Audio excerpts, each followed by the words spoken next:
And then I picked up Lego Star Wars, the Skywalker Saga. The only thing that's kind of a drawback is you have to play through the trilogies in order. So like, why? Yeah, I don't know. Like, it's kind of weird. So like, if you want to play through the original, you have to play through A New Hope first, and then go to Empire, and then to Jedi. That's a way of doing or it. You know, are they worried about spoilers? I mean, come on. The Phantom Menace, Attack of the Clones, whatever. So like, it's weird on that one. Like, but like they pulled so many obscure characters into it, and then there's a bunch of codes to add like Mandalorian stuff and all this stuff that you can find. That's cool. So and like, if you have the Mandalorian, for example, there is a fourth character added to your party. It's usually only 3. That fourth is a floating Grogu in the like baby carrier. Did you unlock the Bacta tank as a character yet? But not yet. I'm waiting. I'm waiting for that. Heals update, anyone it touches. I'm waiting for that update. That's the opposite of what you want. All right. It is April 28th. This is GameEnthus podcast episode 450.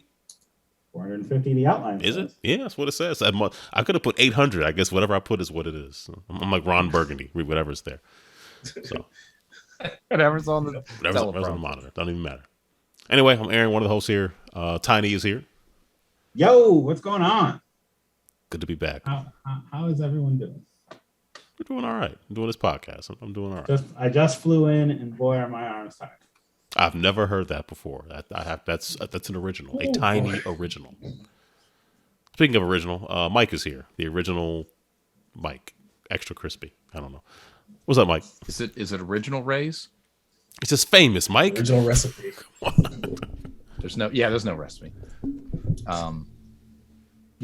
Something about I'm still here in whatever portion of the metaverse this is. Okay. All right, and Ben Osteen is watching us on Twitch, so everybody get on your best behavior because Ben Osteen is watching. Hey, Ben Osteen. You're confused. What? Your name is Ben. His name is Ben Osteen. At least that's what we call him. So sure. All right. It's better than Joel Osteen. So. Yeah. Ooh. Yeah. Hot takes on I don't know where I'm going. That's right. Tangy was also here, watching us on Steam. So Ben. For those who don't know you, well, first of all, welcome. Welcome back to the show. It's been a while. How have you been? Hey, which Ben? Me, Ben? You, Ben. Yeah, that makes sense. Yep. Hey, I'm doing all right. Good. I am tired.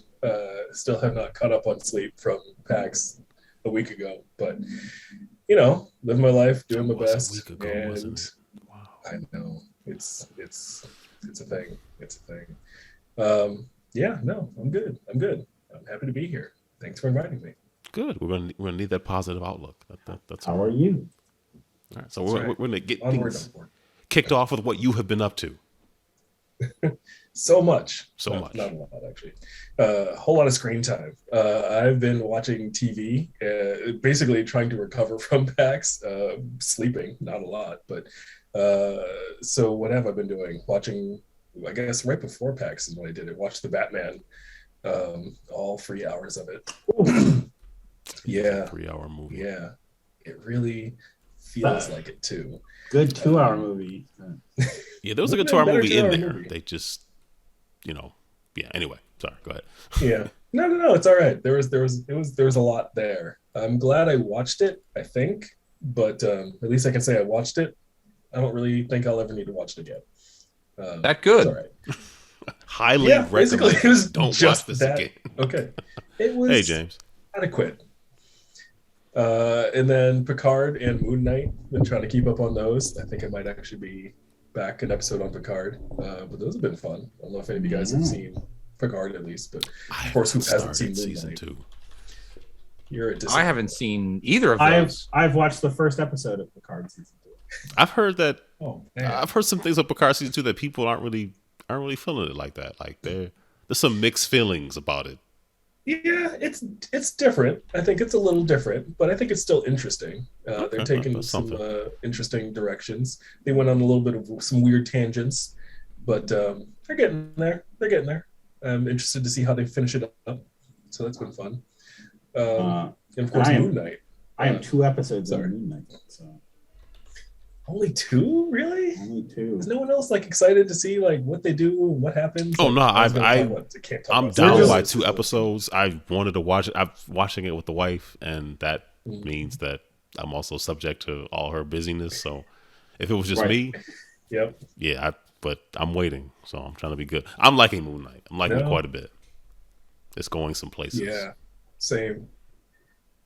It we got to the second to latest episode on Monday, I think, just because time being what it is, got ahead of us. But then watched that Monday and watched the latest one last night.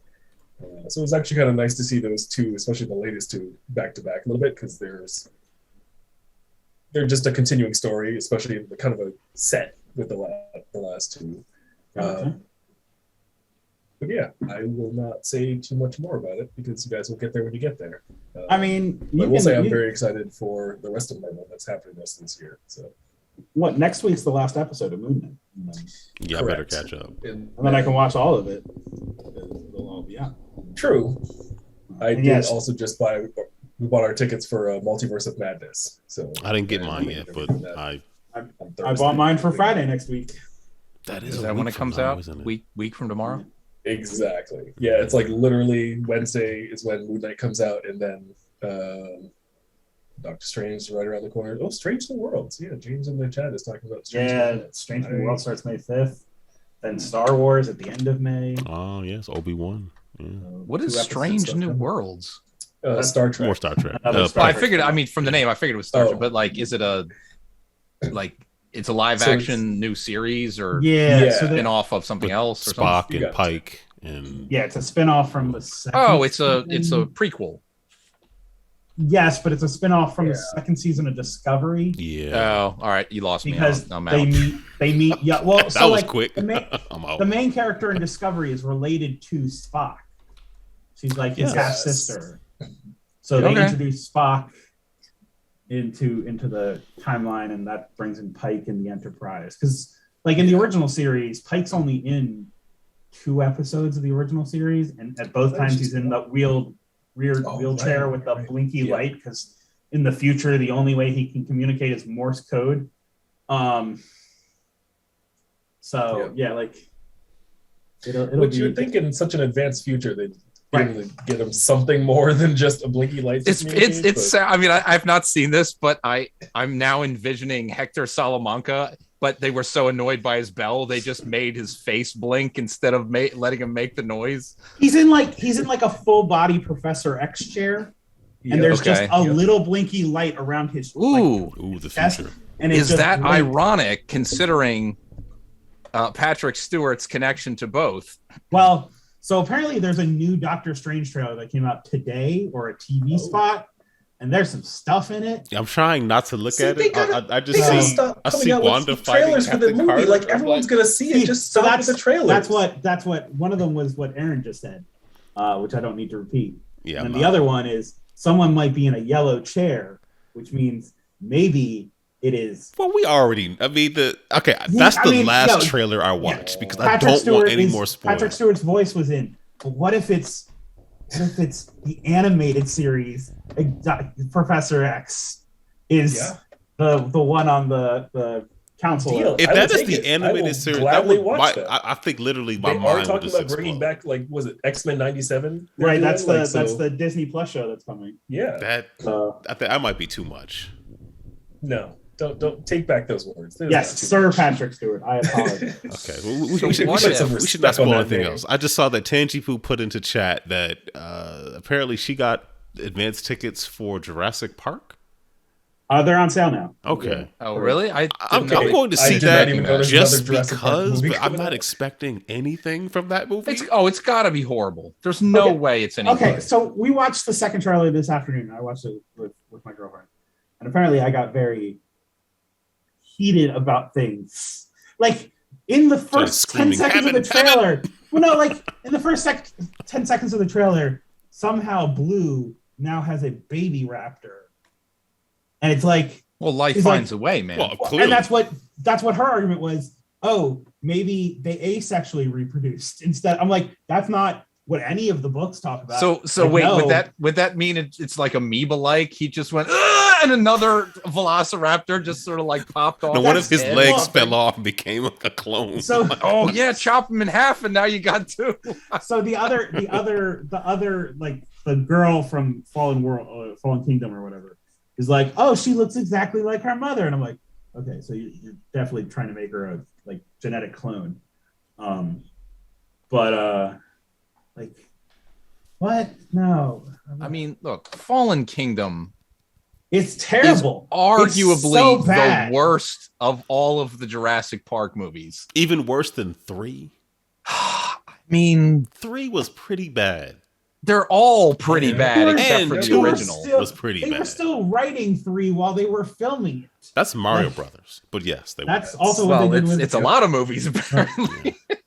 No, like I would argue Fallen King. I think the first half of Fallen Kingdom is a relatively fun movie, and then any part. No, that's in it's an California is incredibly stupid premise, and then the second half of the movie is just like, well, how do we grow a tree out of a turd? And this is what you get. Don't complain. I don't understand. Like, there's not enough genetic diversity for those.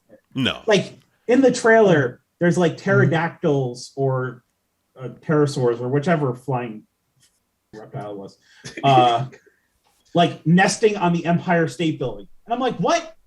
Like how? Like we have guns. We are very good at using them. Apparently not. Like we can. There's no guns in the United States. Well, you know, there's going to be people in that Stop that movie who are crazy like, talk here. let them all live, even though they're like tearing through, daycare centers and conventions. It's like, let them all live. How are they doing that? They only brought so many dinosaurs off of the island that only had so many dinosaurs to begin with. And also, and this is a classic problem with Jurassic Park. Did they start cloning these dinosaurs in the 60s so that they'd reach maturity in the 90s? Or did they accelerate their growth? And why isn't Jurassic Park just covered in shit? Because they just have to keep eating and the whole time they're growing very quickly. I mean, maybe it doesn't take 30 years for them to grow up. The first one had that kind of, represented. Oh yeah. No, that pile, like think about it. If let's say they started growing that Triceratops 10 years and it reached full maturity at that point, how much food would they have to import to the island they live on? Yeah. And then it's one of those defecate. catch-22s. We need to keep making more dinosaurs so the they can dinosaurs eat have the enough old to ones. eat. But those dinosaurs need to eat. So we need to keep making more dinosaurs. they're not perpetual motion. Like, Apparently they are. We figured it out. it takes more energy to make them than they Also, No, is it's like free. You Wong's just character hit going to start be on the Xerox machine. the antagonist? he's in the trailer Okay, all right. and he looks like a hippie. Like he's got like longer hair and he's like, we made a mistake. And I'm like, I knew you were going to say that. I knew you were going to say that. You've been What have evil we for the done? last 2 movies. Also, you're evil, and so here's the thing, though. And we'll see how much this factors in. There's a Jurassic Park TV show on Netflix. Oh, It's called wait, Camp is that the one with Cretaceous. the kids? Yes. I was gonna say, I like is that it the one too. with the kids? And it relates into this movie. It's all about So, Linux, like- different Linux distributions. So, Oh my god, that's right. like, we will see how much like you had to have watched. So, I will say this, and I don't know if Keena's in the chat, but we'll find out if I get in trouble. Apparently, I am to blame for not preparing her to see Doctor Strange next week because I have not made. but her how watch, how would one do that? Yeah. Because I have not made her watch Loki. Okay, there's still did time. watch- It's we did It's like watch what, the- 8 hours should- long? you She should- I can mean, take a day, do it right now. She's got a trip. She The she's reason we're not on an seeing it- airplane, even better. Okay, That's some like of this is reading a the self-inflicted wound. No offense The to reason her. I we're just mean, the reason we're not seeing it Thursday is because she's only getting back and doesn't want to immediately go to a movie theater, and that's completely I don't understandable. understand. I don't So, understand. but like, You don't want I to get did- off the plane and immediately go into a movie theater? We watched the What If episode, Mhm. That's good. The Doctor Strange then- one? the Doctor Strange one. Yeah, What If That is a episode. good creepy episode. episode. It's Um, yeah, it good. is. Yeah. Apparently, it's Probably canon. my I never if I- said me. I think my favorite of the series. And then WandaVision we also didn't watch, or You have she a- didn't. well, What? you know You what? are doing this woman a yeah. disservice, Tiny. You have Come about on, 24 man. hours of shows to watch. You better get cracking. You gotta get on. Oh, okay. Apparently, her point was you could have created a schedule. and you did not. Oh, time management skills. Ah, Yeah. I was gonna say, if it's time management, that could be a growing thing you could do together is make the schedule of how you're going to watch all these Stop shows. sleeping. Okay, well, Ben said in the chat, have you seen the mini that might be made up of a certain chaos mathematician in an upcoming game? Oh. What? I thought I knew what that meant, and then I read it, and I don't know what that means. I mean, we're talking about Malcolm. Oh, yes. So in the middle? No, we're talking. Ian Malcolm. Ian Malcolm. In the middle. Yes, if that helps. I'm just gonna keep making this joke. Okay. Also, we can't spend all our time on Jurassic Park, but I will say. Oh, it's shirtless Ian Malcolm from like when he's in the bunker. Mini? They literally mean like miniature for gaming. Oh, he's Suzanne definitely did in the tweet that middle out earlier. Yeah. Shirtless Malcolm is definitely in the middle. Okay. Yeah. So Atraxia Malcolm sandwich makes a good point. We tried to watch a 10-minute synopsis on WandaVision. Oh no, come on, that's just me. I think there were more questions. Well, we watched it on Loki, and it was relative. No, or are we going? Was it the other way around? Loki was I think really good. See, I think someone might be confused. The WandaVision one made that sense. one might make sense. The Loki one made no sense because like you're trying to explain all the things they're doing. Like, why is there suddenly a female? Why is there an alligator Loki? A kid. Yeah, like that one. We watched that. Broken. 3 of the 4 people that watched that had seen all of Loki and still had questions at the end of watching that like 10-minute overview. Oh boy. So anyway, all I'm saying is I'm looking forward to Doctor Strange. So Loki might be a one to watch, especially. I mean, WandaVision. She's going to be in it, so hopefully they'll explain whatever's going to happen. But like, Loki might be a good one to watch to know why the things happened at the end of Loki the way that they did. I shouldn't ruin it. So I would think a synopsis of WandaVision could start off by saying the first half of the series completely unimportant, and we skip to where things actually happen toward the end. Very visually interesting. What? Why are they? I like the slow build that it does. She has kids. That's fine if you're watching it, but if all you're looking to do is find out where the important information is from that series to carry over to what you need to know, don't worry about the first half. I don't know. Oh boy, there's some stuff. Certainly, the first 2 episodes completely unimportant. All right, James was over here talking about Loki was messy. They're fine to watch. If you want to watch them all. But if you just want to know what you need to know to watch other stuff, you just need to know about 3 things, and that's about it. That's fair. Yeah. All right. Good stuff. I guess Ben, back to the things you have listed here. Okay. Are we 3 days about ago. Topics? Okay. Oh boy. Went to PAX East last week. It was a lot of fun. It was. I actually still need to put away half the things I got from that thing because I spent way too much money. But, I thought you meant freebies. No, the freebies have sucked for years. Really? They're just. I found I didn't put much research into it, but I found somebody post something on Twitter. It was like a chart of all of the booths that had free crap, and one of them was some kind of a physical game. I don't remember who it was. Don't know nothing about it. I don't know if it was a card game, a board game. I don't know. But it was just like, go to the booth, you get a game until they run out. I should have looked for something like that. That would have been fun, but I didn't.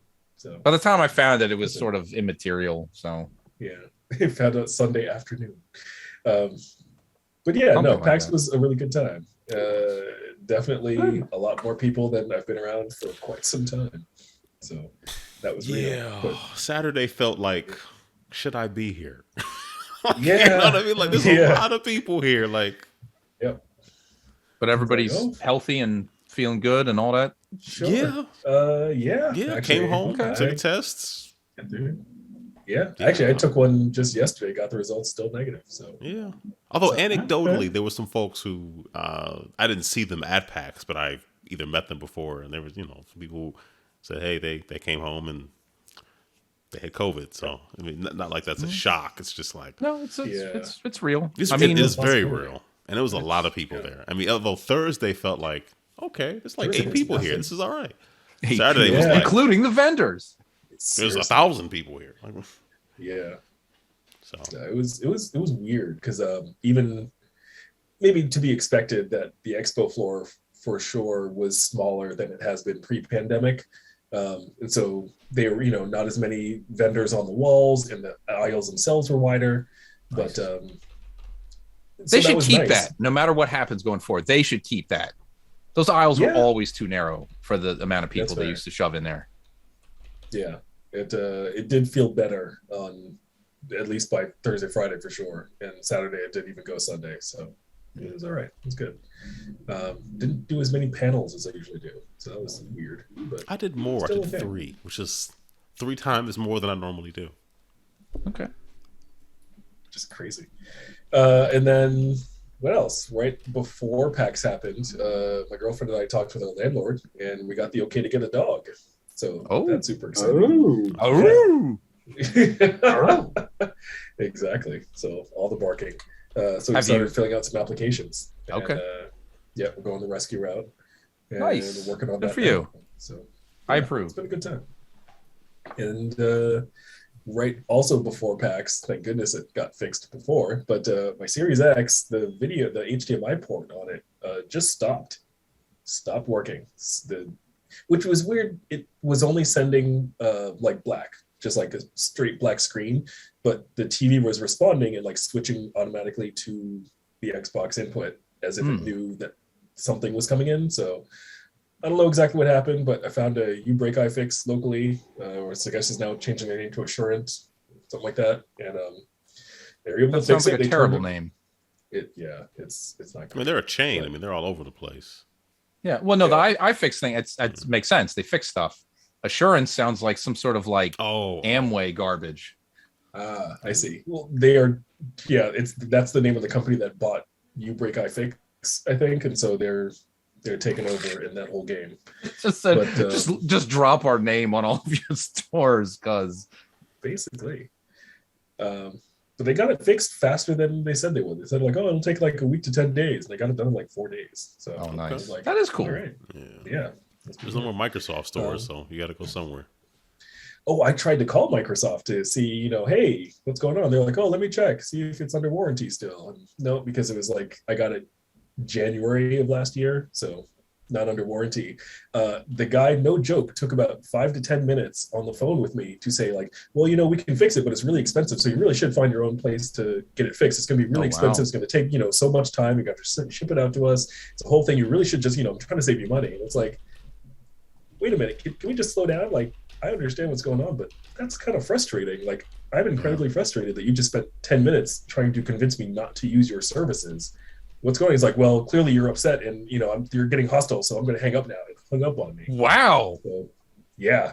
And I said it just like this, like, I'm incredibly frustrated that you're convincing me not to use your services. That tells me that you don't want me to use Microsoft services at all. He's like, well, you're getting hostile now, sir. I'm just going to hang up now. Like, oh my God. Okay. Thank you, Microsoft. Wild. Yeah, I've not been an angry black man in a while, but I was about to be. And he got off the phone before you had a chance. I know. I was being nice. And maybe that guy was a fortune teller and he was a self-fulfilling prophet. Seriously. So good Lord. But that was my Microsoft experience. But the rest of the experience is great. My Xbox is working again, and all is right with the world. So all right. Yeah. Mike, what's up? I guess I'm just thinking out loud, like maybe this isn't the old days of the 360 where they're like, yeah, red rings, extend the warranty for the next 12 years. Just send us all of them back. We'll take care of it. It's no big. Now they're just like, we don't want to see anything. No. In fact, he should have said, here's what I recommend. Go to Facebook Marketplace, find a chump, sell it to him for $600, and then go buy a new one. It almost felt like something like that, where he's like, just it's just gonna, we just have to buy a new one. It's like, what? Did he actually say that? Well, he said it's like, it's going to cost you almost as much to fix it as it will to buy a new one. So I guess if you really want, you can send it to us, but it'll be really expensive and take a long time. That's crazy. Like, I mean, that is frustrating because if if they're being coached to say that, that's terrible. And if they know it's that expensive that they don't even want to hear your response when it'll be like $600. You just go, what? That's also terrible, but for a completely different reason. So yeah, sucks. Yeah, the entire experience was not great. So my fault for having it out of warranty. Yeah. How dare you? So I acquired 2 new gaming consoles, new to me consoles yesterday. Okay. An Xbox, like original An Xbox? OG? and a PlayStation. Oh boy. Who wants to guess which generation we're talking about here? The first of Originals. each. Yep. No, but one is were correct. You the So one that had Logan Airport shut down because of their broken up PlayStation? Or the PlayStation. Oh, not yeah, recognizable. yeah. Uh-huh. So, but speaking of Xboxes, yes, I just yesterday got in the mail a new to me original Xbox 1.6 that has a hard modded chip in it this time, and I plan to hopefully for the long term use that as my replacement for my arcade machine, because my previous, which was soft modded, had a very large hard drive in it, but an IDE hard drive. I don't know what broke. I don't know if it's the hard drive. I don't know if it's the CPU, the GPU, if something leaked. I don't know. I looked at it. I took it apart. I cleaned everything I could. I couldn't get it to do jack. And I don't know what I'm doing. So I just found somebody else who had something that I could purchase. This one's got an SSD in it that doesn't do anything for you on an original Xbox other than possibly last a little longer, I'm hoping. But you get no speed benefit because there's a bottleneck in there. I've read something that you actually get worse read speeds with an SSD than an IDE hard drive, but I don't care. It seems identical to me. Interesting. I need to tinker with it some more, but overall, I'm in a happier place than I was a month ago when I found out that the arcade machine that I spent so much time and money and effort into putting together was just a lump that I needed to print out the little screen from Wreck-It Ralph with the this machine is sick or whatever, and taped it to the screen. The PlayStation situation, I was at a customer's house yesterday, my real life job, and guy was moving, and he had a pile of stuff that was waiting to be picked up by the junk man that he had to pay. You know, the more stuff they take, the more you pay. And I was like, so you don't, like, all this is just trash? And he's like, yeah. And I saw a box that had a Move controller and some PlayStation 3 Move games and stuff. I was like, oh, Your favorite I mean, games. they're not really good or valuable, but I mean, for games, I'll take them. And that's when I realized there's a PlayStation 3 under all this. So I'll just take the whole box and put it in my car and brought it home and took a real good look at that PlayStation. And now I'm afraid of what I'm going to find inside of it. So it is not coming into my home until it has been deep cleaned. That's just wise. full of spiders, just nothing but spiders. Yeah. I mean, my first worry is roaches. Second potential worry is ants.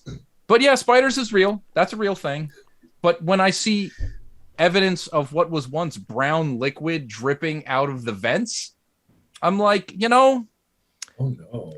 Wait, what? I'm gonna do some research how to like completely take this thing apart. Which and then I'm version just is gonna hose it off with like alcohol or something. I don't know. Because if you really want a PS3, I got one in a storage unit. Oh, I I just sold one of my 3 at the time, so now I have 3 again. So no, I didn't need this by any means. Yeah, So I'm a thinking what collection Tangy is what was I thinking. hear. Like, appliances, things that get warm, stuff crawls in them. Yep. Yeah. I don't think that this PlayStation 3 has been warm in a very long time. I will say that. But nonetheless, a new edition. Nice. The other thing I'll bring up briefly is I'm all caught up on the Paramount Plus television show that they call Halo. And I have last week's episode. Oh wait, you watched today's episode? I did watch today's episode, okay. and I'm back. I have and not watched. I will not Gotta spoil catch anything, other than to It's say so weird. I'm so disappointed that they got the green light to make a Halo television show that doesn't have Master Chief in it. He's just nowhere to be found at all. No, there's what they a did is guy- what it is There's a they guy made who him interesting occasionally because cosplays as John, but his favorite thing in the world is to get out of that suit as fast as humanly possible. He's just like, oh my god, I had to put that helmet on for 5 seconds. It's kind of hard to be an actor or a character. So I guess you're not a fan of them so. making Master Chief. What's the word? Interesting. Oh, I would not describe this guy as interesting. I would. Oh my god! Compared to the video game version of him, there's nothing. There's nothing compared to regular like Xbox. Yeah, like so. Just because there's more information, this guy is just. But like you an can't irritated man baby. But he can't just That's be not his stoic fault, like he is in the video games. Yeah, I Like, get it, that's but I all don't. Master Chief is. He's like, I gotta finish the fight. Like, there's no like. That's also, fine. I kind of want to have sex with my computer. Like those. Let me put it this way. Master Chief. If you wanted to take the story of a Halo TV show in a new direction and not focus on that character because of that reason, totally on board. Love the idea. If you want to take that character that we've watched for 22 years now, 21 years, and change, and be like, yeah, this show not isn't that about guy Master Chief at all. This show isn't about Master Chief. Like it's about how much of a monster Halsey is. Yep. Which is And they're the doing a games good did job that of showing just that off. fine. which is pretty well. No, see, I don't think like you have to read the books to really realize how much of a monster's like. They don't really talk about the quick clones in the video games where they like left clones that were going to die of the children when they stole them every time. Like that's not in any of the video games, but that's in the books. You gotta go read books. Ain't nobody got time I'm not for reading the Halo books. And like that's in here, and like I think I don't know. We are watching Halo. It's actually the only series we're keeping up to, and we are both relatively enjoying it, except for someone really dislikes Halsey, and that's fine because she's a monster. She's supposed to be dislikable. Yeah, of Like, course, that's like, fine. she's That's fine. fine. Like He's a the crazy things they did, where her and Captain Keyes are apparently lovers and parents to Miranda Keyes, right. Yeah. but like, they're so it's a very different timeline. I never cared about the story in the game, so I find the show to be way more interesting than anything. There are interesting the things in the show. Yes and no. Like the Master Chief's best buddy, who's the head pirate guy. Yeah, Right. that guy's great. Yeah, Soren. King Woodbine. I mean, anything he's in, I'm watching. He's a great actor. I'm happy to watch him. It just seems like, what's the point? Like, why? He has I'm real hard also a few episodes swings. behind, so He has real hard swings on his like. I'm not taking personality. you. All right, get in the ship. Okay. Yeah, sure. it's like super he's a badass. pirate. And he's like, He's- oh no, come here. He's this got his time. motivations, but like if Also, the show the same armor focused that on fit him at or a 16 character like still him, fits him. That I also think it would be feels better. weird. Yeah. I don't know. And also, I think it's an incredibly stupid idea to do a reboot of something that you're actively selling right now. Well, Like but this isn't that's- something like long dormant and let's try That is again. kind of weird. Yeah. But that's Marvel. Like that's all Marvel. Like the MCU has almost nothing to do with what's going on in comics. Yeah. Like it's a whole different time story, timeline, universe, all this stuff. That's Well, literally they- what but- the last Spider-Man was about. They've also Yep. established it's like, yes, but they're all happening at the same time. I mean, maybe Halo will do that too, but Well, that seems really conveniently stupid. Again, I Yeah. think it's more like Master Chief's defining characteristic in the game is stoicism. Like, right. That's it. He's a machine. Yeah. That's it. That's not a very interesting. You can't build a show That's around why you that. just don't focus on him as a major character in a show. I get it. Just be the That's guy. not. He's Like- just the Deus Ex Machina that drops down and saves the day once in a while. That's It's fine. I mean, You don't have to have him go all the time. I really wish your your camera was on I know. when you did that. Oh my God! Watch this week's episode and tell me that's not stupid. I'm at episode there you go. 4. and Yeah, we still I'm have not 2 found episodes back, but a I've been Halo. liking the show. But I get it. It doesn't mean It also feels like fanfic. Like It does. feels like It's it's not a not comic. an Oh, yeah. actual. Like, It's like it is bad production values. Like everything. Feels there cheap, can and be it's- either it's like really Yeah. good or it's like where the sometimes the effects? armor looks real plastic. Like it's like, Yeah. Yeah. ooh, like what? Like you want that? So But like I don't know. I think they've introduced most, if not all, of the major aliens now in the Covenant. Yeah. So something happened when we first. I don't know if I should say exactly what, but like a couple episodes behind, someone is rejoining a group that they should have been with since the beginning. But something real weird happened when she got on the ship. Is all I'm gonna say. Like, That's what the big tank things are. I mean, I'm just gonna ruin this. The big Sure. tank monsters in Halo are a colony of worms inside an armor suit. oh Like really? there's not Yeah. an actual it's a Oh. colony of worms that work together hunters. to the Yeah. hunters. That's I it. had no I idea. was about to Okay, call I them literally brutes, had no and idea. I was like, just no, like, this brutes are can't be different. the flood. Like, what the hell? is No, going on? no, This that is- was So when Yeah. you even in the games when you fight hunters, they are just a bunch of worms. Oh, that's. Like- I hate them even more now. Wow, I already hated them before. All right. So- Wow, I really do not like them. Okay, yeah, let's burn them all with fire. I mean, I will say the last episode I watched, they had With acid And and fire. they've done this a couple times, but they do another Doom scene. Like you remember, like 2/3 of the way through the Doom movie, where like this is our 10 minutes of first-person shooting, Yes. and like they That did was that, like the end of this last episode that I watched. And Yeah. I'm like, oh, Yeah. I mean, I don't think they need to do that. I don't care that they do, like. It doesn't. I don't like it. I don't dislike it. It's fine. it's it's a generic thing. sci-fi. It's Yeah. Rebels it is. versus It is. versus Big Empire. Yep. It's That is oh my very god, the aliens are here, but not everyone believes the aliens exist. It's telling that a series that's 20 years old, a little over 20 years old, they finally do a narrative TV show for it and abandon almost everything that people knew. Yeah. It says a lot about the storytelling Yeah, we've had thus far. I'm pretty sure I texted to the thread, but I keep thinking about the Masters of the Universe movie where as they made it, they're like, I was 6 okay, years old. the first thing we got to the do theater. is get them to New York City as fast as possible. And it's like, What? that's what no one wants to see. And that's what it felt like with the Master Chief. It's like it starts off, it's like, yeah, it's kind of him. And then it's like, Wildar, we got to the make TV sure show. he takes the helmet off as fast as possible. And then after that, he almost never puts it on. And in fact, he just takes his armor off all the way every once in a while. It's like the real Master Chief every 2 decades has to take a dip in the Bacta tank like Vader just to make sure he doesn't completely rot from the inside out. That's it. The first episode, get him out of that helmet.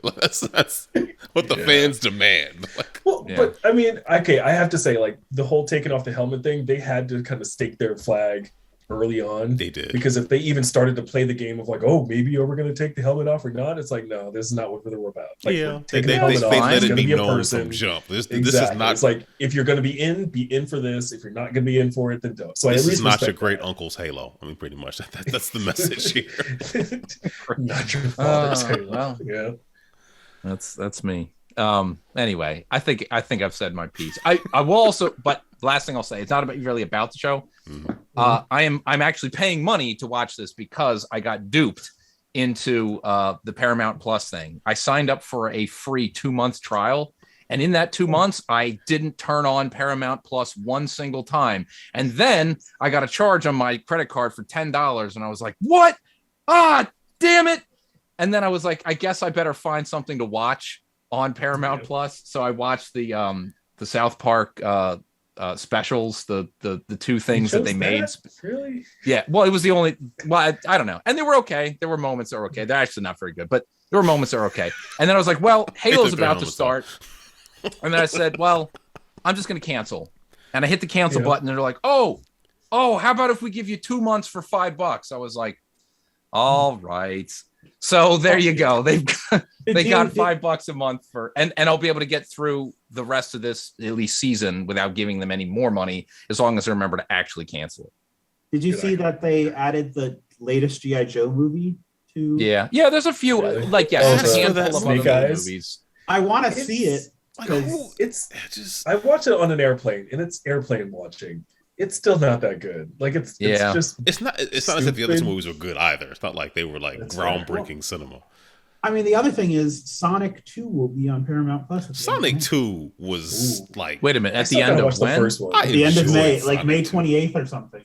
Oh, that means I'll have to pay another $5 or $10. Damn it. Okay, you don't have they got you. You're making that. They got you. Making the choice. No, I'm gonna hit that cancel button again and see if they go, wait a minute, how about only $1 next time? See what happens. That for $1. Yeah, exactly. That's what I will write them in an email and put little angry quotes on things. I'm sorry, Mike. I said the wrong date. May 24th. I have to check my. I have to check. Actually, I don't really care. Sonic, the first Sonic movie was just barely watchable trash. But this one has Idris Elba in it as an echidna. Yeah, I know. I will totally watch it. Sonic 2. It was fan service. That whole movie, not all of it, but it was good fan service. Let me tell you. I don't like Sonic. I think he's I don't like Sonic either. But I still enjoyed the movies. Yeah, exactly. I mean, right. His entire personality is he doesn't like you, player. He's annoyed that you're there. That you're too slow. Poison Pink Fluff is going to see The Incredible Weight of Massive Talent this weekend. That looks good. I would totally watch that at home if I had the opportunity. One with oh my god, what's her name in it? That's right, Tangy Poo. No, I think you're thinking of. This is the Nicolas Cage movie. You're thinking of Everything Everywhere. Yeah, I need to go see that as well. Yeah. I definitely. I've heard great things about that one. Everything Everywhere. Incredible Weight of Massive Talent. That it looks like it's just going to be full of memes. Like it's just going to create. Yeah, memes. It's the Mandalorian and Nick Cage hanging out apparently. So yeah, you do. He takes his helmet off constantly. That's going to be the jump of the shark, isn't it? Yeah. He takes his helmet off while ski doing over a shark. That's right. All right, I'm done. I need to stop. All right. Well, I've already praised Sonic 2. It was fun. It did seem it seemed long though, because there was like a story like in between involving like the wife's sister and stuff that was very entertaining, very funny. I don't know. I enjoyed it. It was fun, and they definitely. They're making a third one. Like the end of the movie there's no, I don't want to spoil it, but like, did they bring Cyclops back from the dead for the sequel? Yes, they put him back together. Yes. Okay, good. With duct tape. So it was fun. Like it was really good fan service. I don't know. I feel like they know what they're not great movies. Like they're not. But they know need to be. They know the characters and they know what to have them do on screen to go, okay, yes, that seems representative of what it should be.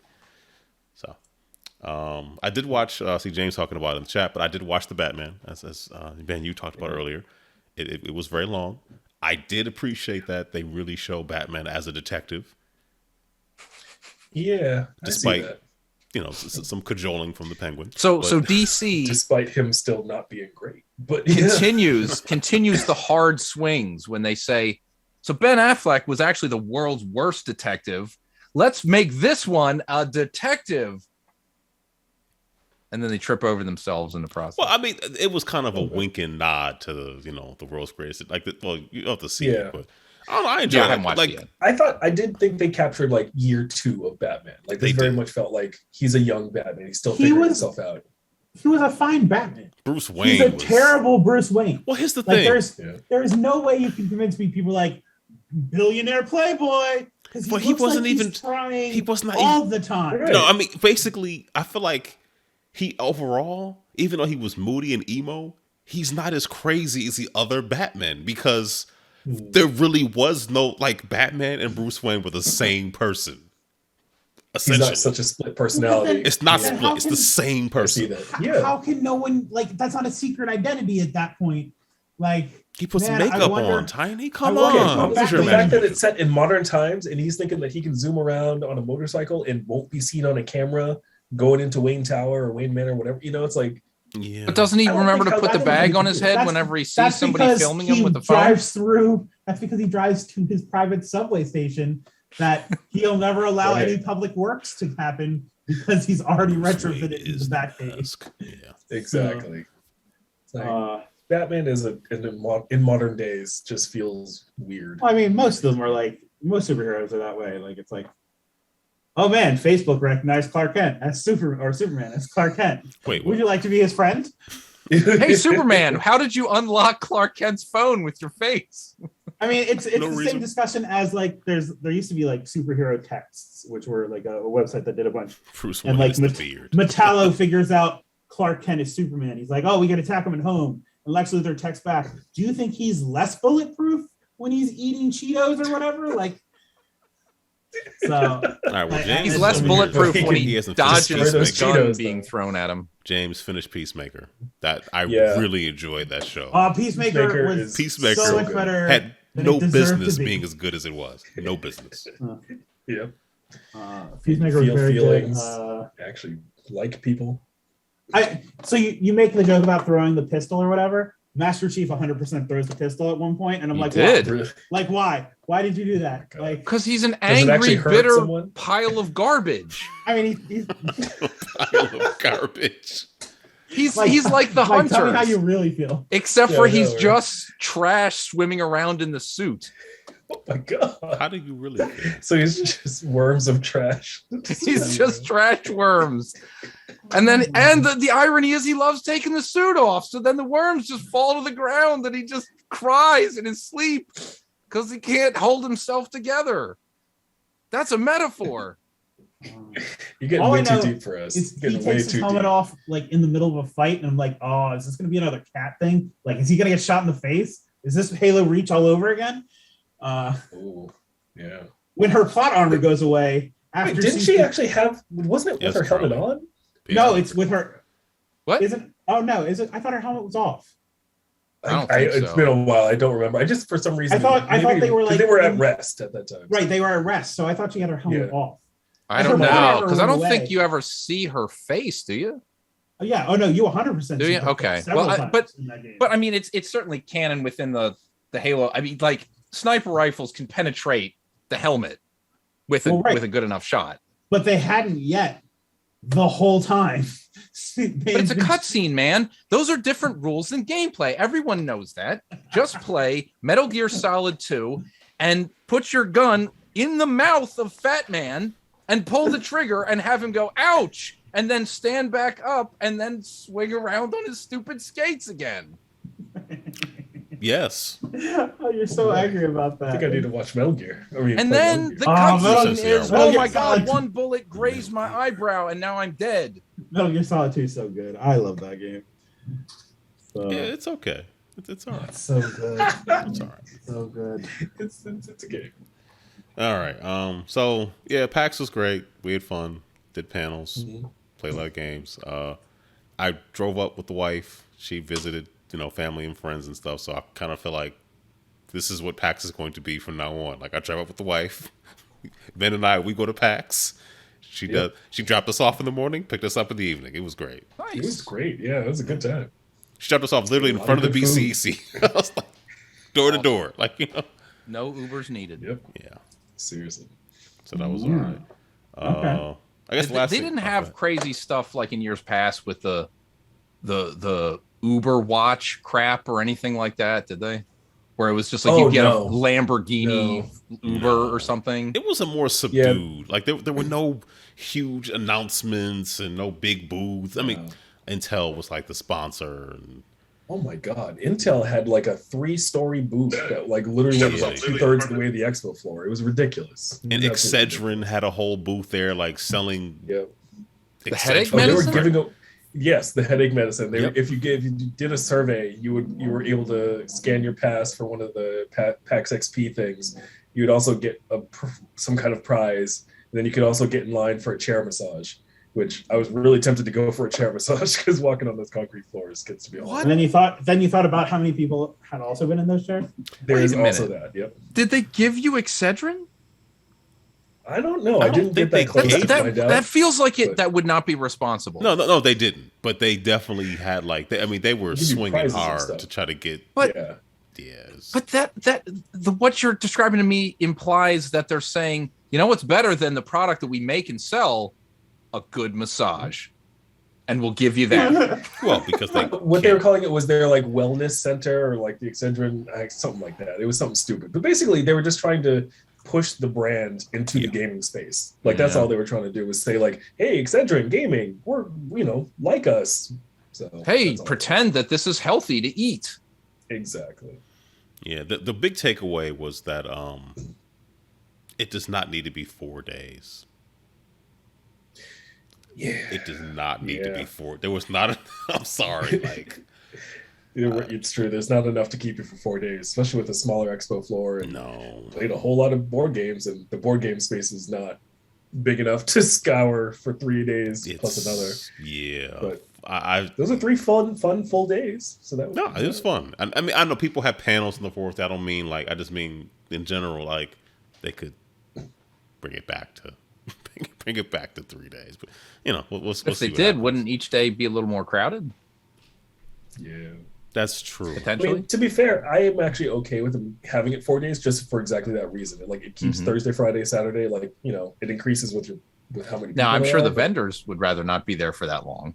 Oh yeah, I'm sure they would not. Or exhibitor. Yeah. Maybe exhibitors is the right word. Yeah. Yeah. Did they have any fire and ice hot pockets for free?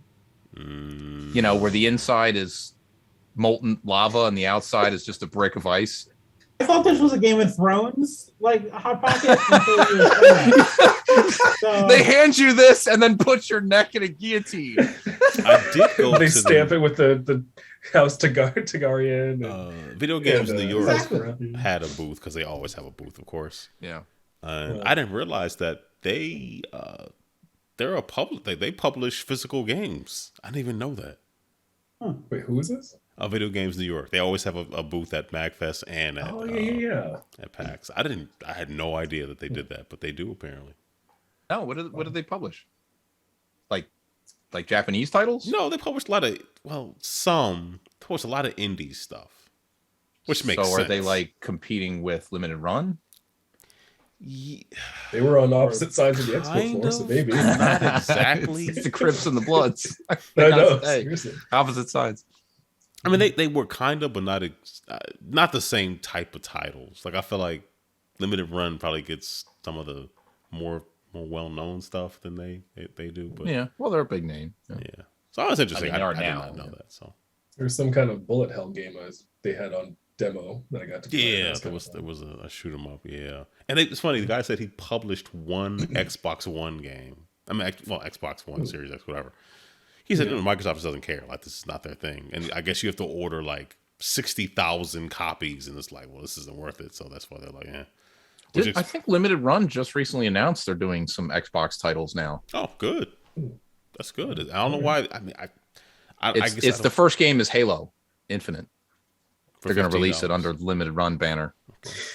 The full game is actually going to be on the disc this time. Except that Master Chief doesn't have a helmet on the whole game. I hate Yeah, and you I get was a gonna skin say. of the guy from Orange is the New Black just wandering around in Porn his stash. CO uniform. Once I realized it was him, I was like, I don't know if I can actually take this seriously. 'Cause, all I could keep think of was having Orange to is the New forget Black. that it was him. So, Yeah. I don't think he looks that similar though. he doesn't look. look exactly the same. Well, he's got a full nonsense beard instead of just the stupid mustache. Yeah. True, but it was hard for me not to see like, oh, he's a giant prick. Like when I first, Oh, no, At he first is I a was giant like, prick. Wow. Okay. So That's half He is my a argument. giant just like That's that. true. That was the problem when I was oh, I don't like you, and I'm supposed to like you. You're the hero of the show, but okay, I'll give it a try. He's not the hero. This is the problem. He's not the hero. He's a scumbag and a ball of. Why is he a scumbag? Trash. Like, did something happen? Because in he's this like a last child. episode? And, Okay. and No, Mike doesn't I mean, like there's a children. lot. I just, I don't want to say too much on the real everything, but like it's he's not the hero. Yeah. He's not a hero at all. He is the whatever. He's No, the main character. Let's say he's the main character. He is the protagonist for sure. He is He's the definitely the protagonist. protagonist. I guess. Again, I think the story is more about like Halsey. I would argue than it is about Master Chief. Yeah, so could see far I that. think that's right.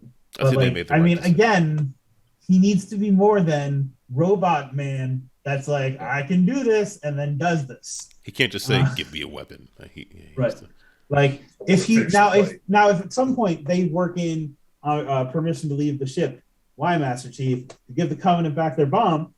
This show deserves No, an this Emmy. this guy would not do that. What Tiny would happen all is in. somebody All who is in his button. superior would say, "John, you're not allowed to leave the ship," and he would just jump out and do it anyway without saying a word. and That's we- what and we this guy would respect do. him for And it wouldn't even be to do anything heroic. It would be to go, "I need to learn more about when I was a baby." I mean, but there's anyway. I think there's some stuff there, and also like how they're using Cortana is real messed up. That does feel really, really weird. Lack of agency kind of stuff. Like, It yeah, just like- feels awkward. Like, I mean, again, they're changing it. Also, they had to grow her.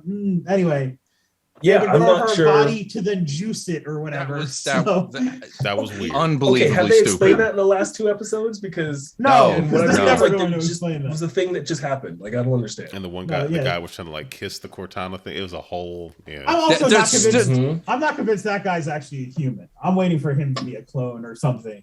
Like, Maybe. not because like he's just super awkward all the time. Yeah. Oh, there's more awkward. Just wait. Wait and see so how excited to awkward it watch this. just more or less gets. But like when they bring her to consciousness and then literally like suck her brain out and then juice her body, it's like, oh, this seemed pointless. Seemed kind of Yep. cruel. So anyway, that's it for me. So Tiny. Well, we already talked about Halo. We don't need to talk about more about Halo. I went to Florida.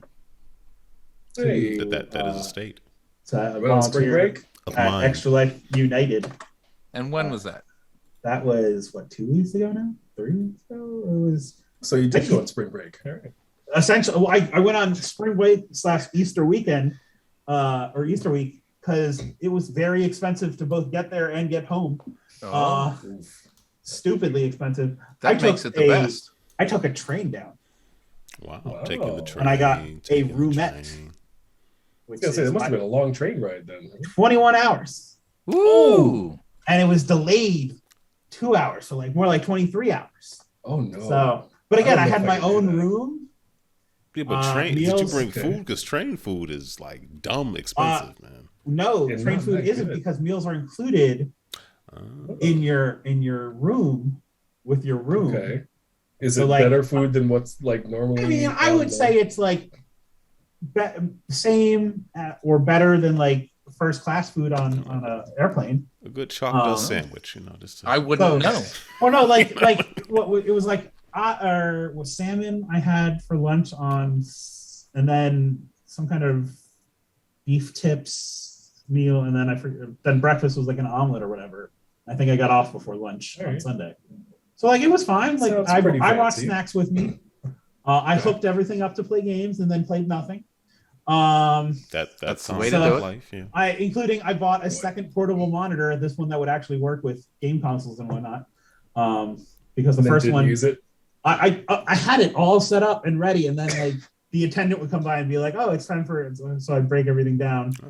I have a And- portable monitor that my youngest sat on, So- so I don't have a portable monitor anymore. Oh, wasn't that like a review? So you don't have item or youngest something? anymore, is what you're Yep. saying? You're- Well, I can help you because I bought one of those Nepal monitors. So that's what the second one I bought was. So anyway, I also bought wireless headphones, like earbuds. I had them for 5 days and then lost them on the way back. Oh my God. Insecurity. at MCO. So then I bought a second pair. What travels to Florida stays in Florida. Yep. So, but anyway, so yeah, so I was Hang on down to there. mine. I took it I down. say I have all kinds of issues with my AirPods, but sorry. Oh, I took it down. The train was great. We did the event. I don't know, like 100 and something people, 150 people showed up in person, and then people did it online. What's attendance like normally? 300 to 400. That is a different event. So yeah. So, but like everything went off relatively smoothly. Magic hit us with a 5 gig update on the day of the tournament, so that got a little bit of a delay. But like I was just there taking a victory lap because they hired a company to run all of the PCs and the consoles. So I was there to give oversight and input. So we had way too many volunteers. Yo, they did a great job. Like I will 100% give it up to it's RTS, which is Landfest's nonprofit part or whatever. They did a great job. They now understand the event a little more because I think there were some games that were picked that were not the best for the environment. But like, so like we played Pokemon Unite, for example, is one of the games. The Pokemon MOBA that is available on mobile platforms and the Switch. So you had to have a team of 5 to play. And since the brackets online and on site were separate, that meant you had to have a team of 5 people on site to play. Yeah, I don't know how many people had that. Like, yeah, I think there were only like everyone who played in that tournament placed because there were only 16 people or like 20 people. So like 2 people didn't get money or whatever. But like it was interesting. Like, so I mean, everyone did their thing. We had some of the champion kids come by and play games and whatnot. So like it was good. Like, I mean, there was daily testing. You had to also show proof of negative 24 hours before you arrived. So, and then people wore masks and all. So like it worked out well. And then I flew back on my birthday. So 23 hours?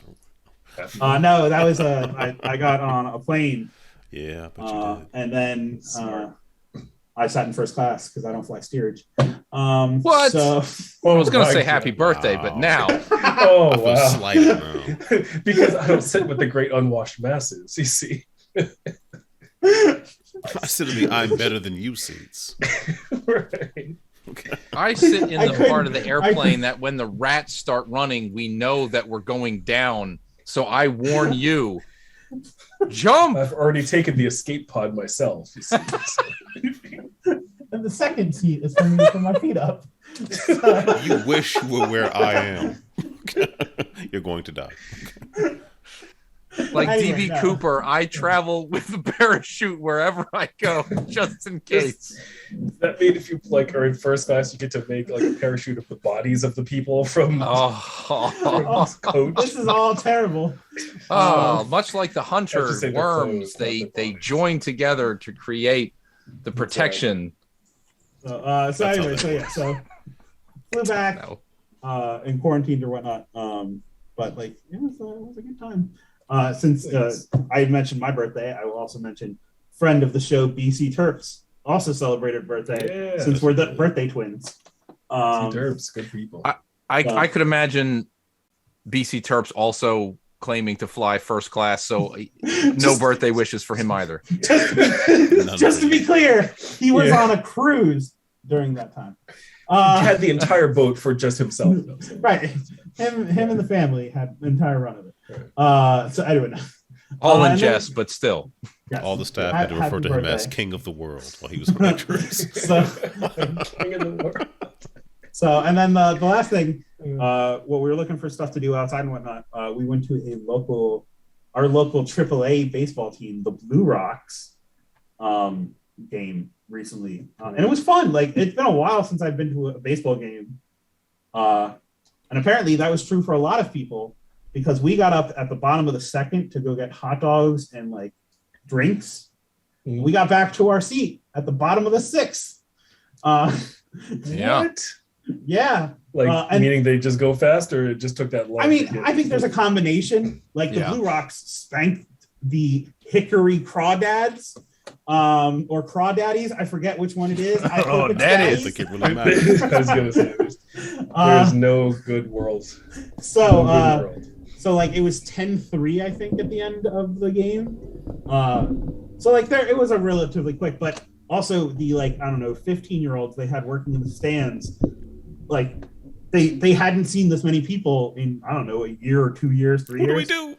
So like they were I don't know where to can. put the dollar And- bill, sir. Well, no, there is no cash. Everything. I know. is Yeah, nothing Interesting. wants cash anymore Right. that isn't run by the mafia. There was no cash. Or too many. But games.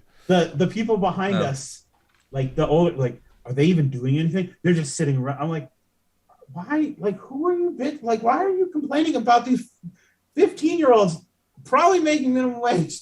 Like, they're doing the best they can. Oh, that's too generous. They don't make that much. And then the other thing was, Right. the lady's like, why didn't they cook all these hot dogs before? And I almost turned, because then you'd complain, oh my God, these hot dogs have already been cooked. Now they're cold. I can't believe this. You These can't hot be dogs happy. have been on the rollers since the silent era.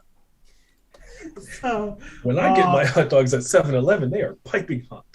so, They darn well better it be. was 90s night. And I'm just going to say, I'm checking to see who's in chat.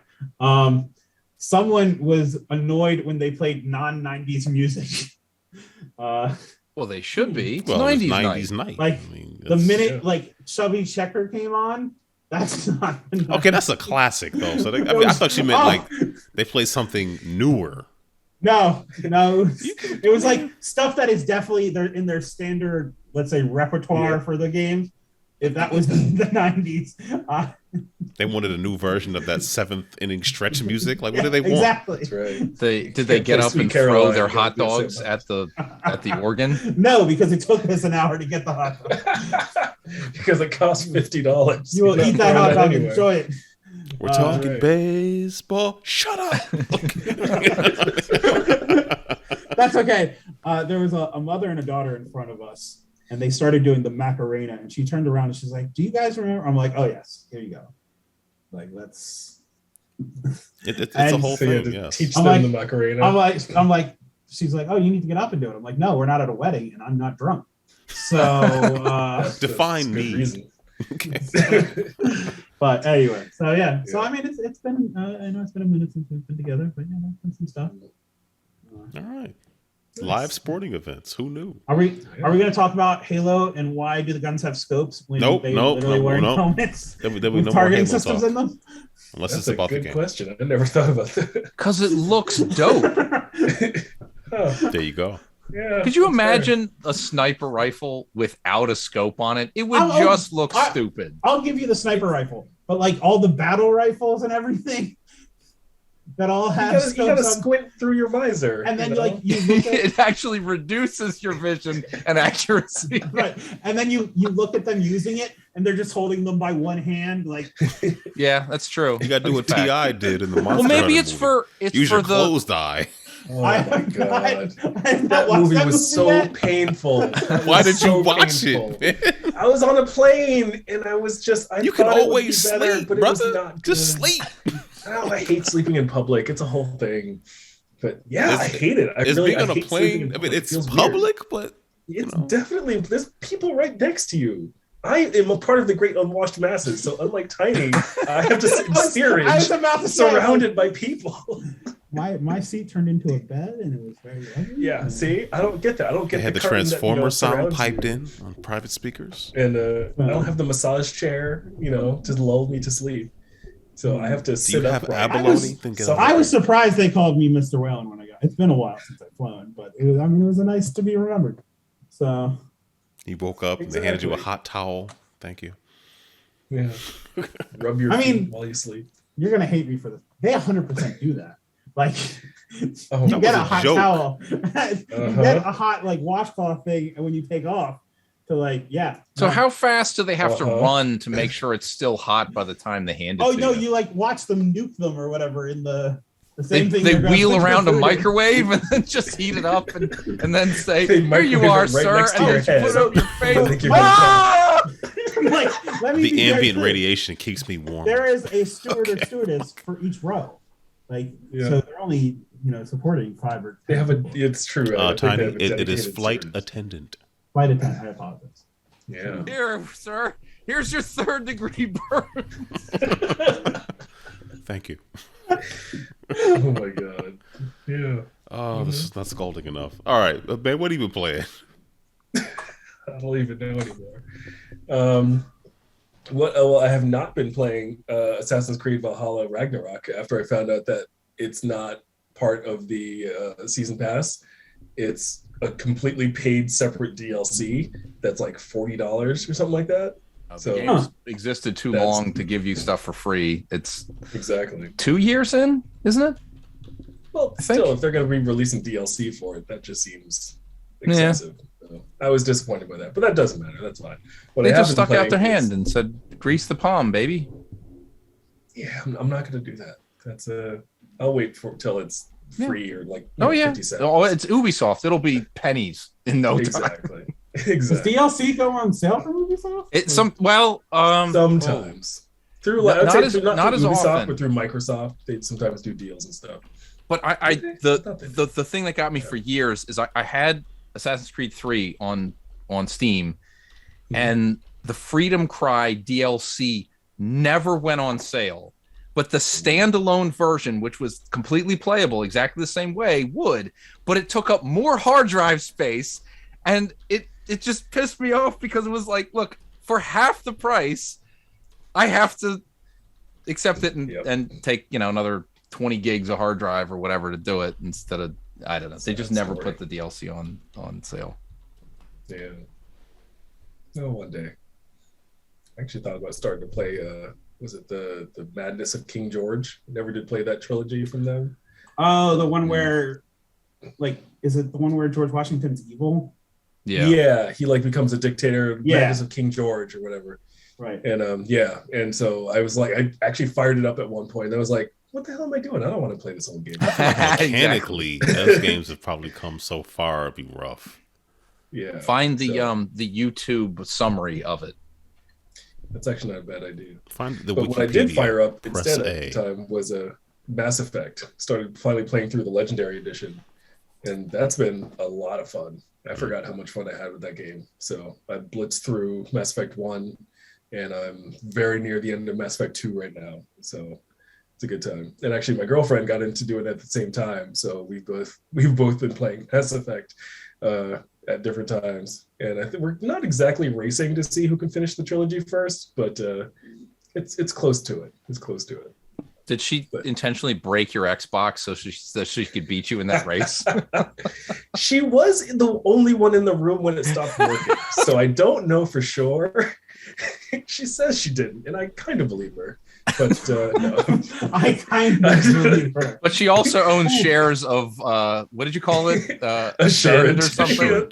Assurance. Right. She was pretty happy that we bought the protection plan to protect anything in our home from now on. So maybe there is something to that.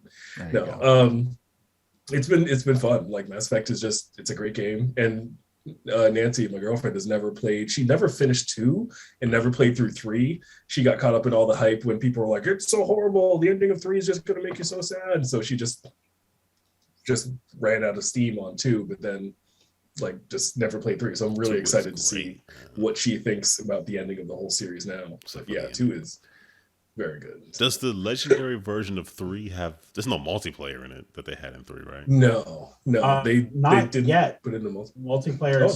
I thought it was supposed to be this summer, but I don't know if it got delayed. Wow, surprised that they would really bother. It was good multiplayer. I remember that. I remember playing it. It was good stuff. That is the only Mass Effect 3 that I played was the multiplayer. You never played this? Oh, I played about an hour of Mass Effect 2. That's it. That's the best one. That's what everybody said. I enjoyed Mass Effect 1 a lot. But I mostly enjoyed the fact that once my characters are built up enough, I could just stick the sniper scope between my legs and pull the trigger and headshot everybody because it didn't matter where I pointed the gun. Legs, huh? my dice rolls were around the back, high enough over the shoulder, fantastic through the legs. Yeah, no, it's true. You can almost do. No, you can't really do that with 2. But yeah, I know what you mean in 1. It's you just kind of become invincible after a while. It's a good time. Yeah. So, but yeah, doing that and also playing a little Mario Party. Yeah, that's right. Master Trilogy is great. Been playing a lot of Mario Party with my girlfriend as well lately. The one on Switch. Yeah. I bought it. It's don't just know fun. why. It's a good time. Like, it's just like silly good times. And actually, I forgot that there's not just the individual, like, 4-player or whatever, but you can actually play as a team versus the computer, which is also kind of fun too. That's been a good time. So I've been enjoying that like every now and then. But then because of PAX, I also played a lot of other things, including a bunch of board games, but also some video games too. So that was a good time. Let's see, I tried to write down some of them. There was a game design company in a walking booth. They were called Oroborous, and they were kind of developing a very simple platform. That's a good way of putting it. That's what they said. Like on the little, It was basically a guy like wearing like one of those like the cigarette trays that you see in like the. He was going to sell you peanuts at the baseball game. Exactly, Cigarettes. But he had a laptop on it and a controller connected to it, and he was just demoing his game, walking around, and presumably got permission. Because I did ask him. They asked that question. I've seen people being thrown out of PAX for demoing who did not pay. Yep. Yeah, I mean, he said this like, well, we haven't been stopped yet, and we saw people, people haven't said anything. It's like, what kind of narc stuff is this? Why are you asking? What are you asking me for? A 2D platformer. Yeah, but it was just a simple little game, like, go forward in time, backward in time, make different platforms come up. So that was fun. He's still working on it. What was a very good time was Teenage Mutant Ninja Turtles Shredder's Revenge. It is beautiful and wonderful and everything that you want in a TMNT game. Yeah, I am a little jealous. I played as April.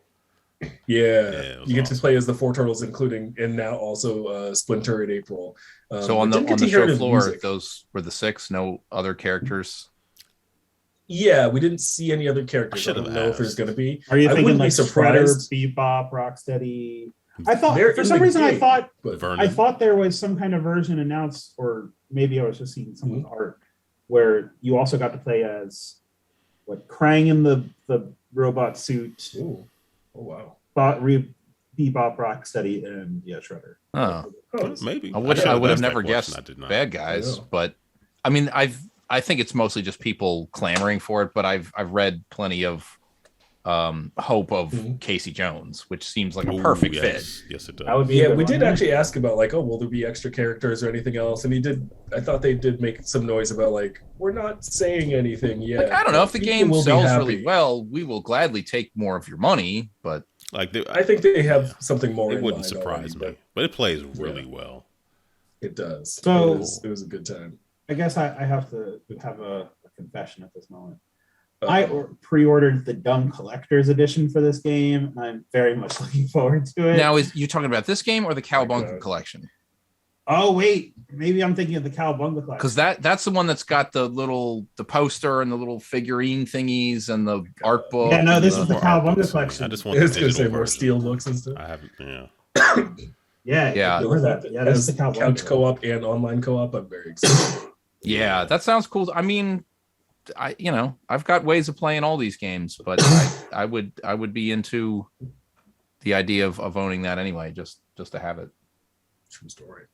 So, but this, Shredder's Revenge. I mean, I'm like, that's supposed to be out new this summer, Turtles right? game. That's good.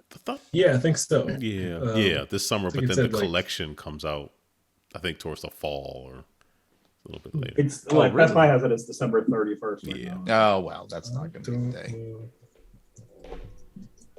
I just realized I don't know what the Cowabunga collection is. So. It's 13. Oh, it's all the old Turtles. Yeah, every 8 Game and Boy, 16 bit NES, Genesis, arcade games. That's a whole lot. I don't know if I need all that. But, that's too many turtles. I'm definitely picking that up because tonight we will. I have a lot of nostalgia for the Game Boy game. I played a lot of the Game Boy game with the huge sprites. Yeah, I think I did too. Yeah. It was so much blur, really blocky. Yeah. One thing I was a little disappointed by was Saints Row, whatever company I guess that's working on that. They had it on a video screen, but that was it. and it was like its name was up on the side of a wall somewhere, but like nothing playable, nothing, no one to talk to about it, nothing going on. It's like that's coming out in like a little bit of time too, like it's a short time away. They kicked it down the road a little bit. I think it's late this year now. Even still, I feel like I've been disappointed in PAX for some time because big studios just aren't showing up and just aren't showing games like they used to, which I guess I get. But yeah, I'm a very big fan of the Saints Row series, and to not have anything represented there just felt like I get the impression they want to tinker with it a bit before they're comfortable letting people see it. August 23rd. But you see, I don't care. I want what I want. So they just hand you a controller and you get to play Gat Out of Hell, and you go, maybe I don't like Saints Row. That's a good point. What if I go back to the original Saints Row? Because it's backward compatible. Is it? Playable? Do you want to play Grand Theft Auto? Because that's what it is. I was gonna say I've never played the first one, but I did play the second one. I liked the first one. It was within the first year of the 360 or year and a half. But I played it really was just them going. We don't have straightforward too, right? Yeah, we don't have the the rights to do Grand Theft Auto. So here you go. It's Grand Theft Auto, but not in name. And there's some glitchy stuff in there, but the pipe bombs were so ridiculous because, I think there was some kind of code or whatever. It was like you just go up and say, well, here's some cars coming, and you just fling a pipe bomb and it sticks to like an 18-wheeler, and then you just see a mushroom cloud, and it was a fun time. Yeah, I played. Your character did not speak until like it was like a Silent Bob kind of a thing. There was one thing I think the character said, like in an elevator cutscene. If I remember right, there's 3. Like every time you finished a gang, he would say like one sentence. Yeah, it was kind of weird. It was something like that. It was like mostly mute, but then there was a little bit. And then you died in a fire, and that's why when you started off Saints Row 2. You could be anybody you want because it was complete plastic surgery, man or woman, whatever voice you want. You could look whatever way you wanted, but in the original game, it was only the male voice. Yeah, that septic tank thing you do early on in the second game, that just made me. I just went. I don't want to play this game anymore. I'm good. Yeah, there's a few times you do really. And that was a great game. Done. Saints Row 2 was awesome. It was a lot of fun at the time. It really was good. I never got into the second one. So at PAX there was when we were looking at indie games, there was one. They usually have kind of an indie game competition where you get to vote on which one's your favorite one. There was a game called Davigo, something like that. But it was interesting, and basically you have one player in VR wearing the helmet and goggles and having the stuff in your hands, and another player with a controller, and the person who's playing in VR is just a head and hands kind of in this weird kind of bricky world, and they're trying to smash the other person who's running around with the controller, just like trying to throw him off the platforms or hit him with bricks or hit him with stones and trees and whatever else they can throw. Whereas the other person's running around hitting triggers and buttons to like fire cannons and rockets and pick things up, and they're basically trying to kill each other. And just the implementation looked really fun and interesting. We stopped and watched it, I think, for like 15-20 minutes or something. Watched a few people go through it. It looked really cool. Like I just never seen anything like that before. So that was kind of fun to see, like, oh, that's right, people can still innovate a little bit and make something new and fun. No, it really caught our eye. Like it was I've never seen anything quite like that before. Yeah. That was pretty cool too. That's good. I just didn't know like what the use case would be for that one, just because it's almost like running 2 entirely separate experiences. I guess I should have asked. Something else to play with where someone can do VR and someone can see what they're doing. I guess new ways to implement VR just seemed like a good, nice way to, like, if someone doesn't like VR but they still want to play a game with someone who does. Hey, you got something you can meet in the middle with, maybe. Who knows? But there's also Lego Brick Tales is a new game coming out by some publisher, but I actually had a card. Yes, I do. Hey, how about was that Thunderful? What they do? Thunderful. Yep. Or... And I I'm gonna feel bad saying this because I love Lego. I've grown up loving Lego. I actually just built a small Lego sets in the other room. Got some other, don't have any in here, but have them all over the house in the living room.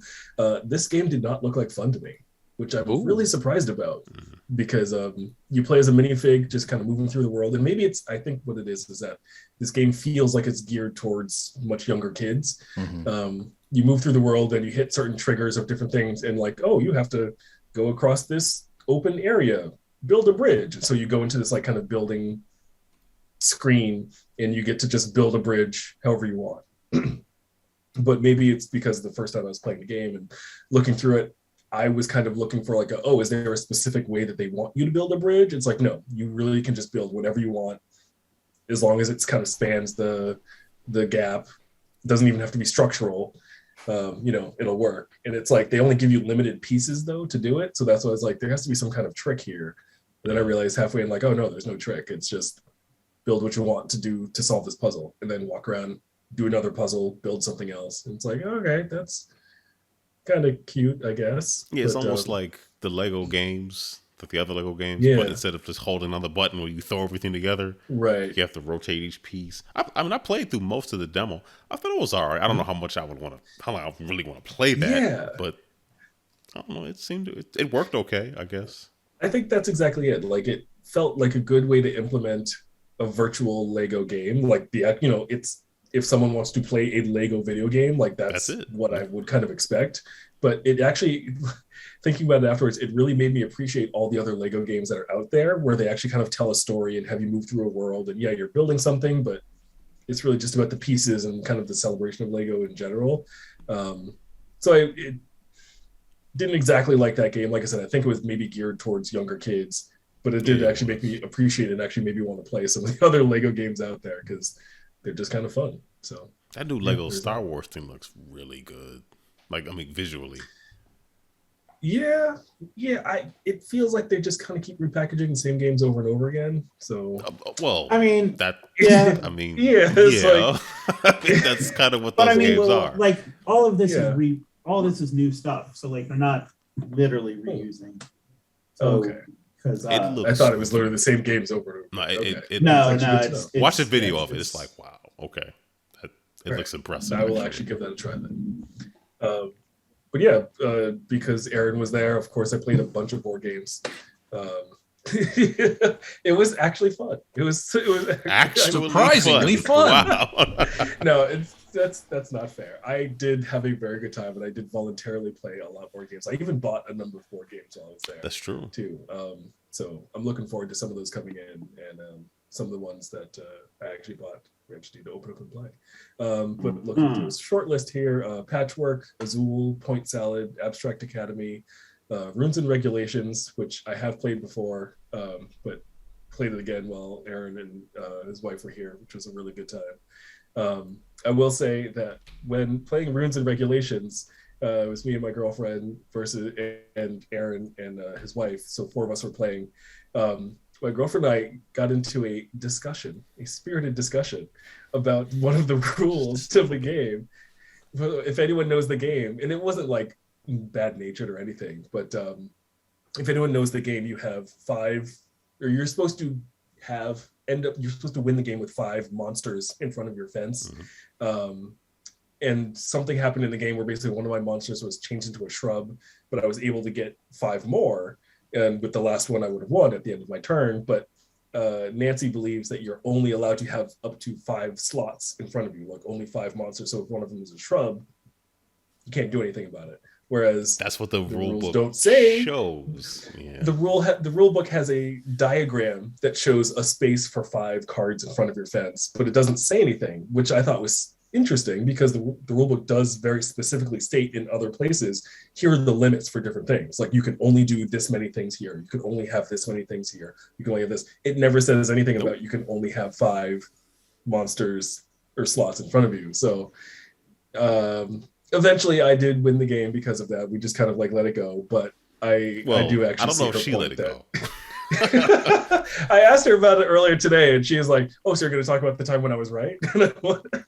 There you go. I was like, "Yes, I will bring up the time that we talked about who should have won the game." No, but it's a really fun game. If anyone ever gets a chance to, I would highly, highly recommend it. It's a lot of fun. It's one of those games where you are trying to win yourself, yes, but it is so easy and so kind of gleefully joyful to screw over your the other people playing. And yeah, you can very easily get, like, okay, so we're just going to beat up on this one person the entire time. Great. Okay, let's do that. And yeah, I did something to my wife in that game, and she took exception to it. She was, yeah. I don't believe I will ever play this game with anyone who would retaliate in any way.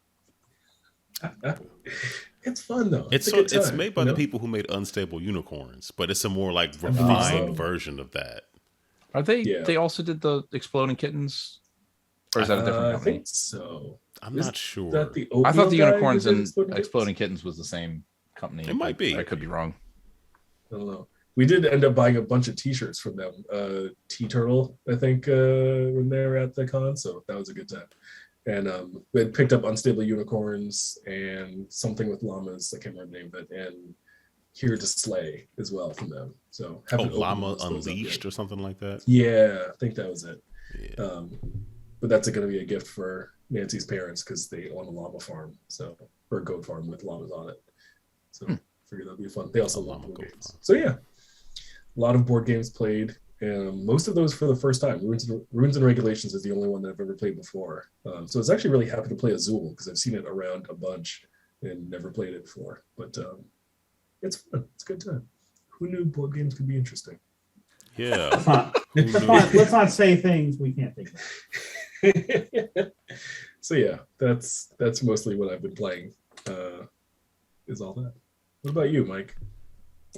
So like just two games to focus on a little bit. Both of these are Game Pass titles.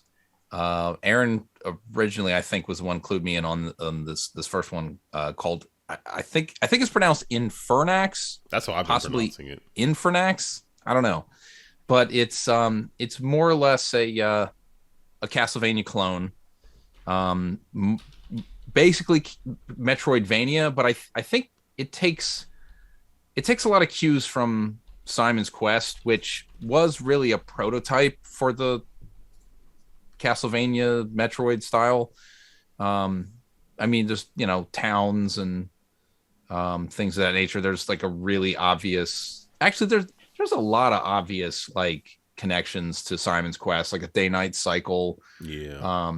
And a little Easter eggy kind of way of dying, which is kind of funny, but I think this game is really well done. I forget the number of years, but one of the YouTube videos that I found after I had completed it a couple of times stated that it took like 11 years for the devs to make this game. And I can see it, and it also makes me go, well, I guess that means there's not like a sequel around the corner either. But it is incredibly complex in the choice system and like where you would wind up from how you started. My initial playthrough, I didn't really want to look up anything. There were like one or two little things that I had to, at least I thought I had to look up to be able to progress. One, I did have to look up to find the third castle. The other one, it wasn't imperative, but they were kind of minor things. The rest of it I was able to get through. All the choices, I just felt like I'm going to make the choice that I feel like is the one that I would make. Two of them were like, oh no, that's not what I meant, and it turned out horribly wrong. But I lived with them because that was how it went. It auto saves. I found that out too. I'm sorry, say again? It auto saves. I made a choice today playing that game. Only only when you die. Well, I don't think I died. I made a choice. I felt like I didn't die, and I shut the game off. And then came back. It was locked in. If you can go back, you can absolutely go back. Oh, you're right. Because I went back on the first decision, so I must have died. This is the one with the monsters in the cage, and it's like you can. I didn't like how that one turned out. I tried to reason with it, Of course, it's yeah. that was the Didn't wrong work out thing too to well? do. That didn't turn out too good. It slaughtered someone immediately. I was like, whoa. That was not so hot. But after, so I initially played it on the easier difficulty setting, and then the second time I played it on the classic, which at first is much harder. It's not like enemies take more hits or whatever. It's mostly you get one less extra life, and the thing that makes it really difficult is there are less save points. So there are no mid save points in castles. You have to return to the entrance to save. And sometimes that's really necessary. At least one of the castles, I was like, look, I got to fight my way to get one item and then run back to the entrance before I died. Do you remember that hallway right before you fight the boss where its entrails are coming out and it's floating?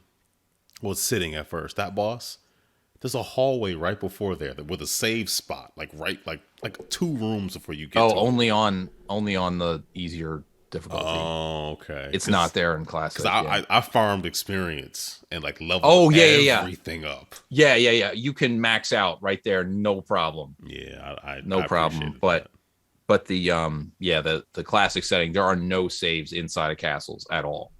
Ooh. So you gotta go back if you it's like I gotta go get the key, but then I gotta go back and save, and then I'll come back in, because every time you save, it resets your health, your mana, and your and whatever extra lives that you've accumulated. But so just to reiterate, I played through it naturally on easy. I played through it a second time on the classic mode, which is more difficult, and I consciously tried to just make the opposite decision on everything as I went through, and it ultimately it went different, but it wasn't super extreme either time. And I got a different ending each time, but there are 5 main endings, and after playing through a second time, I'm like, I like this game a lot, but there's a lot of grindy. I'm not sure I really want to play through it again. Hope that I figure out all the things I need to do to go the ultimate path, either way. So I went to YouTube, and I discovered there is way more in this game than I had any idea was involved, because it appears I think only the ultimate evil path opens up a whole slew of new quests that are just, I thought some of the stuff I did by accident was kind of disturbing. There's I'm glad I'm just watching this and not consciously going, yeah, I'm going to do that. And I'm like, I'm not comfortable with some of this stuff that's in there. But there are unlockable additional playable characters that function completely differently than the character that you start the game with naturally. And that's piqued my interest to go, maybe I do want to play through this a couple more times. And I would, if you're really into the idea of this game, take this as a warning to say, if you want to just find this out, maybe don't just watch videos of exactly where this can go, because it would have been awesome to discover some of this stuff naturally, but I feel like I would have had to put hundreds of hours into this game to figure out all of it on my own. And even then, it's so, because there's so many choices, and some of them you have to make the right call each and every time to go down, a certain path to get, and you have to do all of the endings to get to the final boss. And it's like, if all I had to do was play through the game 5 times, I probably would just do it. But to know that I have to do it 5 different ways and do it correctly, that's where I'm like, I would never be able to do that without a guide. And ultimately the guide just shows me the ending anyway. So at this point, I think I've seen everything that's in the game, but I still want to play some of that stuff. on my own. I'm gonna keep going. But it's cool. It's really good. Really well done. Like if you like games that feel like an NES game in modern days, where it's like, yeah, you couldn't really do this on an NES, but it sounds like an NES. The graphics are nice and 8-bit like, but with like really detailed artwork on the portraits and stuff like that, and a lot of violence, and a lot of like.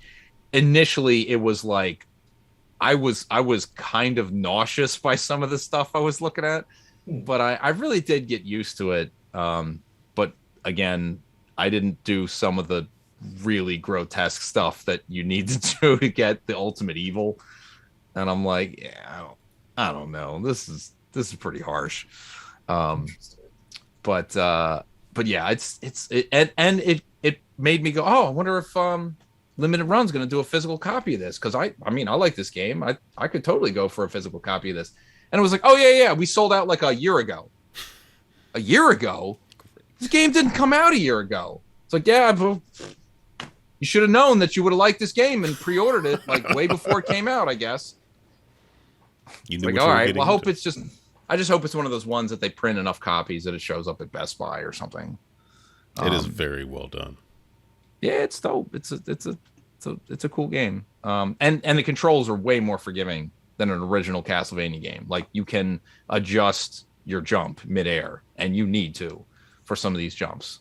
No more of this just like, well, hit A and pray. It's cool. And the music's pretty good. It's not top-notch Castlevania, but it's cool. Music, yeah. It's good. It's always very Castlevania-ish, and it's well done. So the other thing I played, and just because only because it was specifically a Game Pass quest, but that's what sparked me to play it. And then once I got into it, I was like, wow, this is really different. I don't know how to pronounce this one either, but I'm going to call it Gorogoa. And it's this game where it's almost like a comic book tile thing, and you're choosing like which panel you want to zoom in on, and then you rearrange them, and then things interact with each other to advance maybe not the story, but like the next action.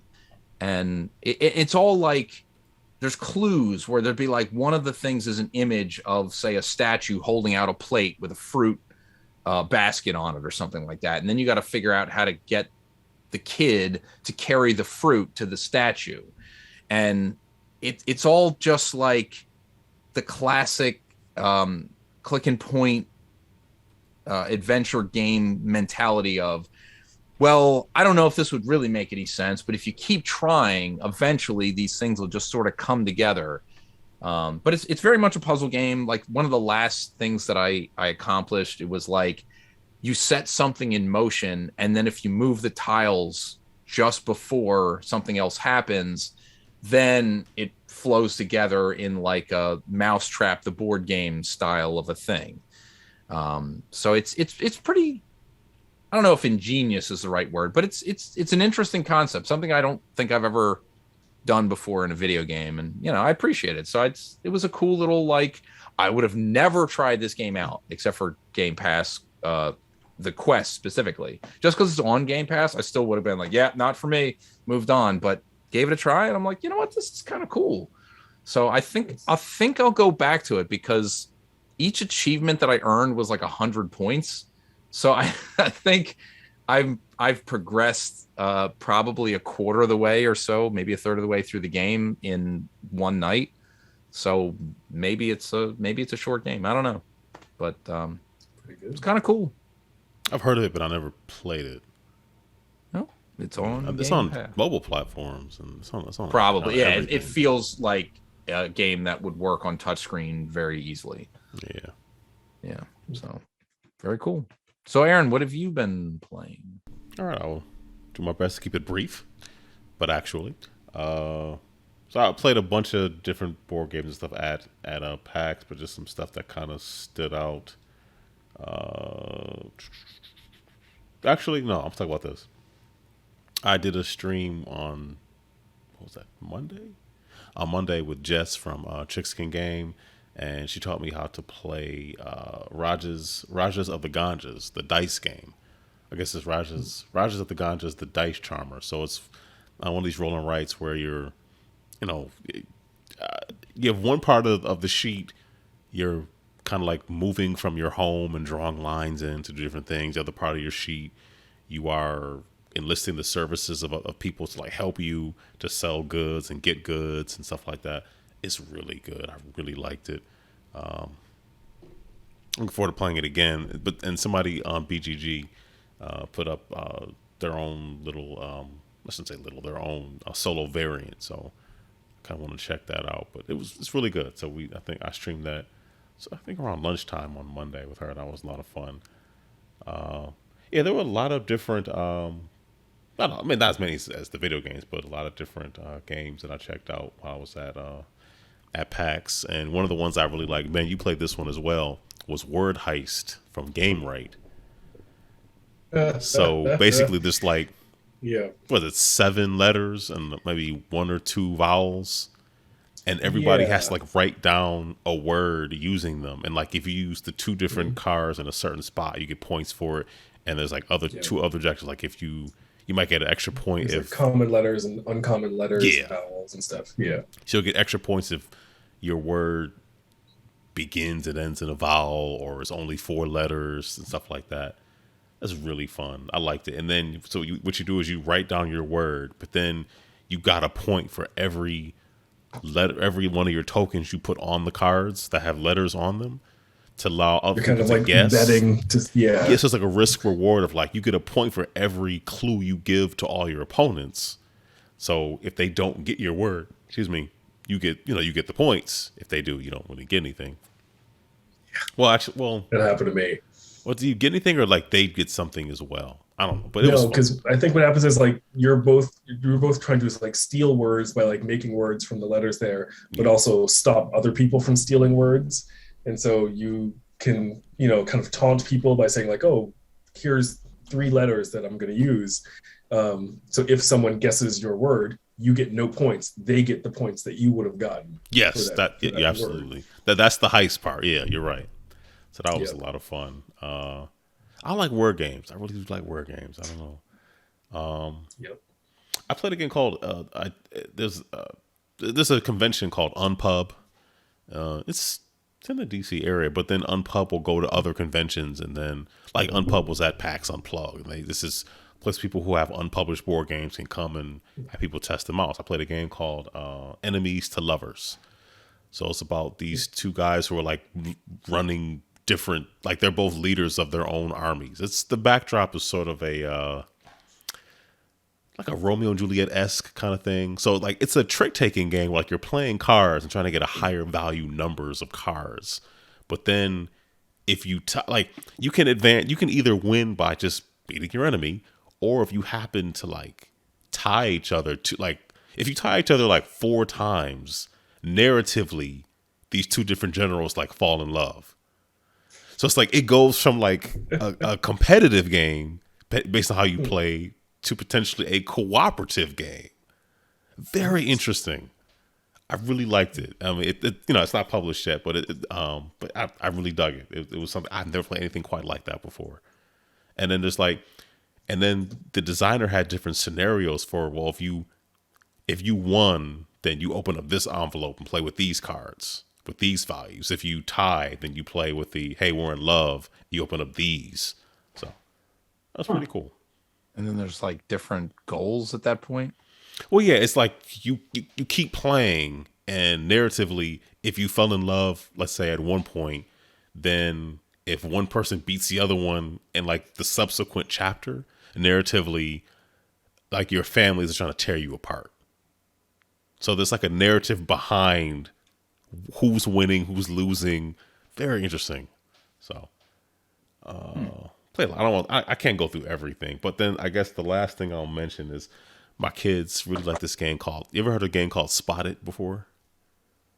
No. You have a little can of like round cards, and each card has different images on them. This is the game we played. And you're trying to you're trying to match up the card. You have I don't know, 20 of these cards in your hand, and there's one out from a deck, and you're trying to spot it as you're trying to match up an image from a card in your hand with one that's in the center.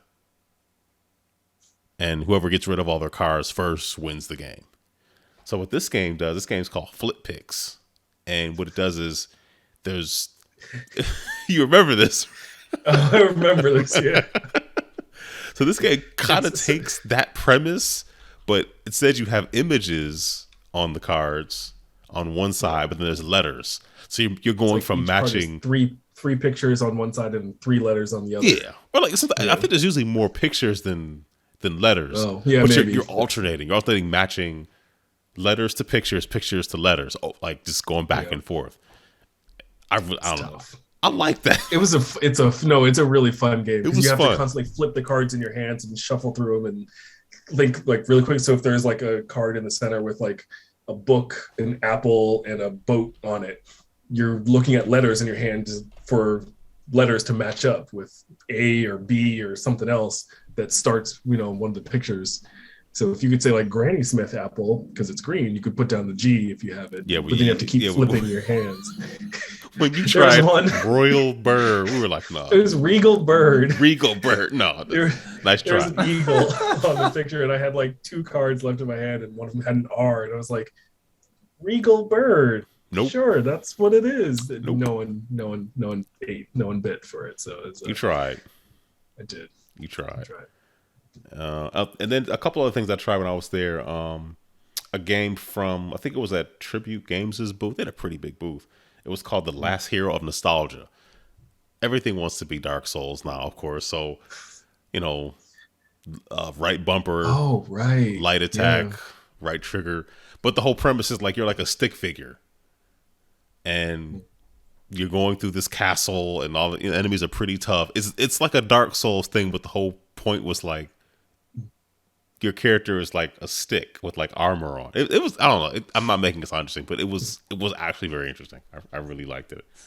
So that was fun. I checked out, played a demo for Cursed Golf. That was fun as well. What is that like? That's like a 2D game where it's like a golf game where I think you're either like dead or, because if you die, like basically like your soul gets snatched away, but it's cartoony looking. It's Yeah. And you're hitting the golf ball and trying to get to the goal and break through these different statues and things. No, it was pretty. Does it compare to Ninja Golf? I think I played that before. Oh, it was a Atari 7800 classic, the one that everybody knows. Yeah. From having owned the 7800. I only had a 2600, but sure. And the Junior, but yeah. One of the very few exclusives for the console. Well, yes. They had to have something. There's another game called Match Point. So imagine like a Pong game, but instead of, your paddles being like kind of not on the ground, you're kind of in this arena where it's like Pong where you want to get the ball to hit the, go into the enemy's goal, but there's physics with it where like there's a button you can jump. It's like a tether button. You can tether the ball and then use the physics to kind of fling the ball into other person's goal. It's pretty fun. I dug it. And I guess the last thing I'll bring up is I played a game called Loot. I don't play this at PAX. I played this here, but this game called Loot River coming out where imagine like a zoomed out isometric Dark Souls kind of game. Light attack on the right bumper, trigger is a heart attack. But it's called Loot River because you're like manipulating almost like Tetramino pieces in these big bodies of water, as that's like the dungeon. So like you'll get on, like the right stick is moving the piece that you're on through the water. So you can kind of like move it up to this enemy's on like another piece of another like thing in the water. You can move your piece next to it.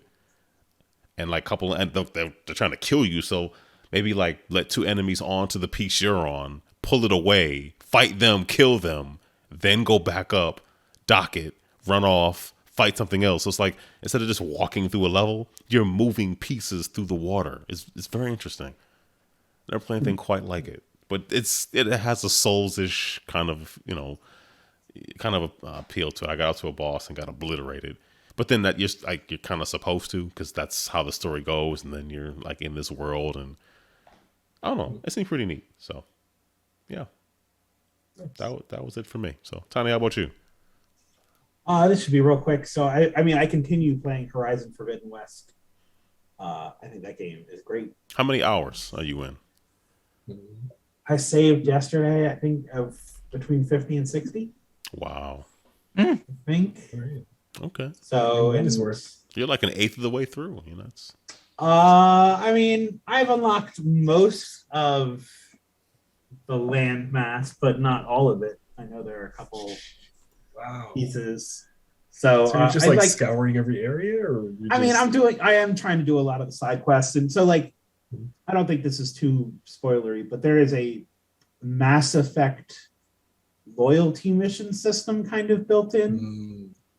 Okay. And now I'm trying to go through everyone's, because I think there is I've seen some other stuff that indicates there might be a big event coming up, and I don't know if maybe there's a suicide mission. What would you say? I mean, potentially a character dies, and I don't know if maybe that could be changed if you've done everyone's loyalty missions.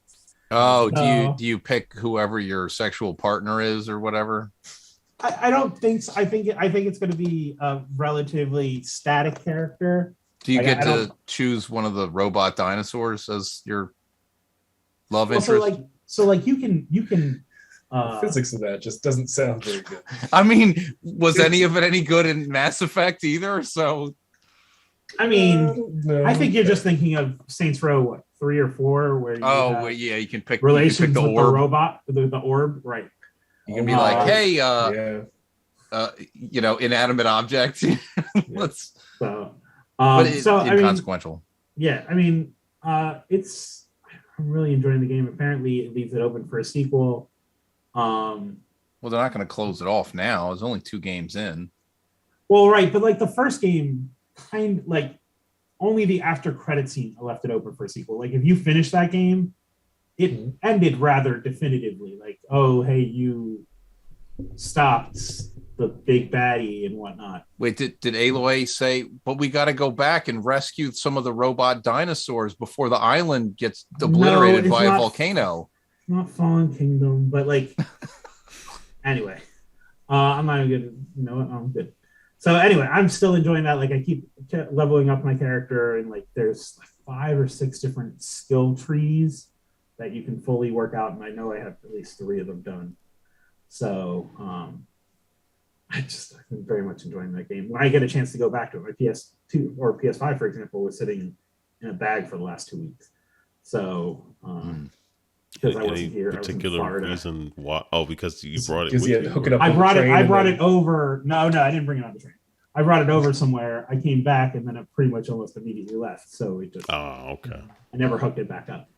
I mean, my Xbox hadn't been turned on either. My Xbox, I hadn't seen this in a while. I turned on my Xbox, and it's like, need to update. You don't have any power over. Like you have to wait for it to run through the update process. Wow. Until you can like access the menu system and whatnot. So you don't keep it on kind of like. I mean, I did at one point, but like I pretty much turned off all the surge protectors here when I left. Like, no need for power to be sitting. Yeah. So anyway, so Forbidden West, it's still a beautiful game. We'll see what DLC they do, because I really like the DLC for the first Horizon that introduced the cold area essentially. And then I picked up Lego Star Wars, the Skywalker Saga on Switch, and I've been bouncing back and forth. So the one thing that kind of really good on Switch. I'm looking at the. I mean, I think it looks okay. Like I think the Xbox and PS5 look obviously better, but like it seems to run fine. I don't have any issues with that. And I was playing it mostly in handheld mode. The only thing that's kind of a drawback is you have to play through the trilogies in order. So like, why? Yeah, I don't know. Like it's kind of weird. So like, if you want to play through the original, you have to play through A New Hope first, and then go to Empire, and then to Jedi. That's a way of doing it. You know, are they worried about spoilers? I mean, come on. The Phantom Menace, Attack of the Clones, whatever. So like, it's weird on that one. Like, but like they pulled so many obscure characters into it, and then there's a bunch of codes to add like Mandalorian stuff and all this stuff that you can find. That's cool. So and like if you have the Mandalorian, for example, there is a fourth character added to your party. It's usually only 3. That fourth is a floating Grogu in the like baby carrier. Did you unlock the back to tank as a character yet? But not yet. I'm waiting. I'm waiting for It that. heals update, anyone though. it touches. I'm waiting for that update. That's the opposite So- of what you want. Well, for enemies. So I mean, it's a Lego game still. So like, break everything in your general vicinity, but like, you also can just play through it. Like, you don't have to go and get a million studs or whatever. Like, play through and watch the goofiness of like Qui-Gon. So like, or Qui-Gon. One of the things when you immediately get down to the planet at the beginning of Phantom Menace, Qui-Gon grabs Jar Jar to avoid getting hit by the tank, but then they do the physical comedy of Qui-Gon's head keeps hitting the bottom of the tank, making the noise of the like Imperial March, like dun dun dun dun, dun, and like it's funny, and like Qui-Gon's all like you know, like whatever, confused when he gets up. So like they still have a lot of fun physical comedy gags. So like I mean, it's been pretty cool. It's interesting to see everyone's broken into like groups. So like you have droids or rogues and that's how you figure out who can do what at like the various stations. You can have Han Solo or whatnot, or whoever you need based on like groupings of abilities. Makes sense. Like force users and other stuff. Exactly. And so and then they have vehicle sections. So like you, for some reason, and there's almost nothing to do in it, you start off the Phantom Menace flying that like Republic ship they arrive on, the red one that almost immediately gets blown up when they get to the Trade Federation. Like all you do is drive it to the Trade Federation space station. Maybe there's something else and I'm missing it, but the vehicle section seems cool. And then last, I bought this yesterday because I've been going back and forth if I want to buy this or wait for it to get cheaper. And I was like, no, I want to play this. So I bought Tiny Tina's Wonderlands. How is it? Does it feel different enough? So I mean, the funny thing is, what PlayStation Plus just had the standalone version of the DLC from Borderlands 2 on as a free game on their PlayStation Plus. Oh, that one that the very last thing that they crapped out right before Borderlands 3. Well, I mean, this was a couple of years before Borderlands 3, but Tiny Tina, Attack on Something Keep. This is the one where they're like, she's in denial that Roland's dead. I'm spoiling Borderlands 2. Don't know who Roland is. You're spoiling the fact that there's people with those names. So he was the soldier in Borderlands 1. So he dies in Borderlands 2, and like Tiny Tina, Attack on Adventure Keep or whatever, is you guys are playing Dragon's their Keep. version of maybe it's Dragon's Keep. I think You're playing their version Keep. of Dungeons and Dragons called Bunkers and Badasses. And she is she is at least denying his death, and he's in the game, and you have to say stuff. So like that DLC is the cornerstone that gets you to this. And Wanda Sykes is one of your party members. Andy Samberg is the villain, I think. They spent some bank. No. On this. Andy Samberg is your other party member. Will Arnett is the villain. And there's like a weird overworld where like you're big-headed chibis and like everything's made of like, oh, it's a ruler or whatever. Like it's household objects made to look in a fantasy world, like you were on a tabletop. And then when you go into sessions, you're playing Borderlands essentially. But a lot more melee stuff. So it's interesting so far. I've only played a short amount of it. It's a full $60. It is $69.99 or whatever. Yeah. Or if you want to buy too many dollars, $99. The one that comes with, I think, all the DLC, it's $89.99. Oh my god. So what's weird is, and I need to look at this, there's an Xbox One version, but it doesn't say Xbox Series X on it. So I don't know if you get Like if you buy that disc, do you still get the upgrade, or are they separating them? Yeah, I would look that up because We're also playing the series. I mean, you're still playing the Xbox One X version, so I'm sure it'll run fine. But but my eyes can't take such horrible graphics anymore. Wouldn't I mean if it ran on a Series X, it'd still be running at 4K. No. This is going to be a thing, isn't it? Okay. Terrible. It's horrible. Yep.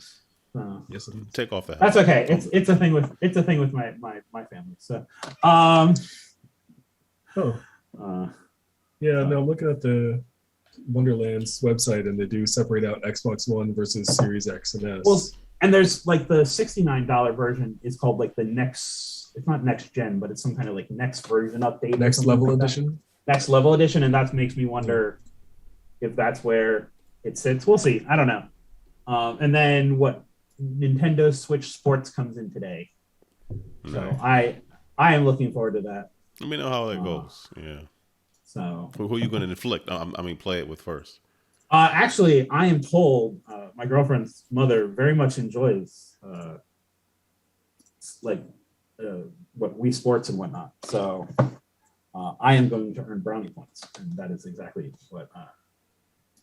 I am genuinely interested in this. I did not pre-order it, and I'll probably just get it when it makes sense. But yeah, I mean, it's not like I'm super excited about re-hooking up a Wii or anything, but that stuff never became unfun.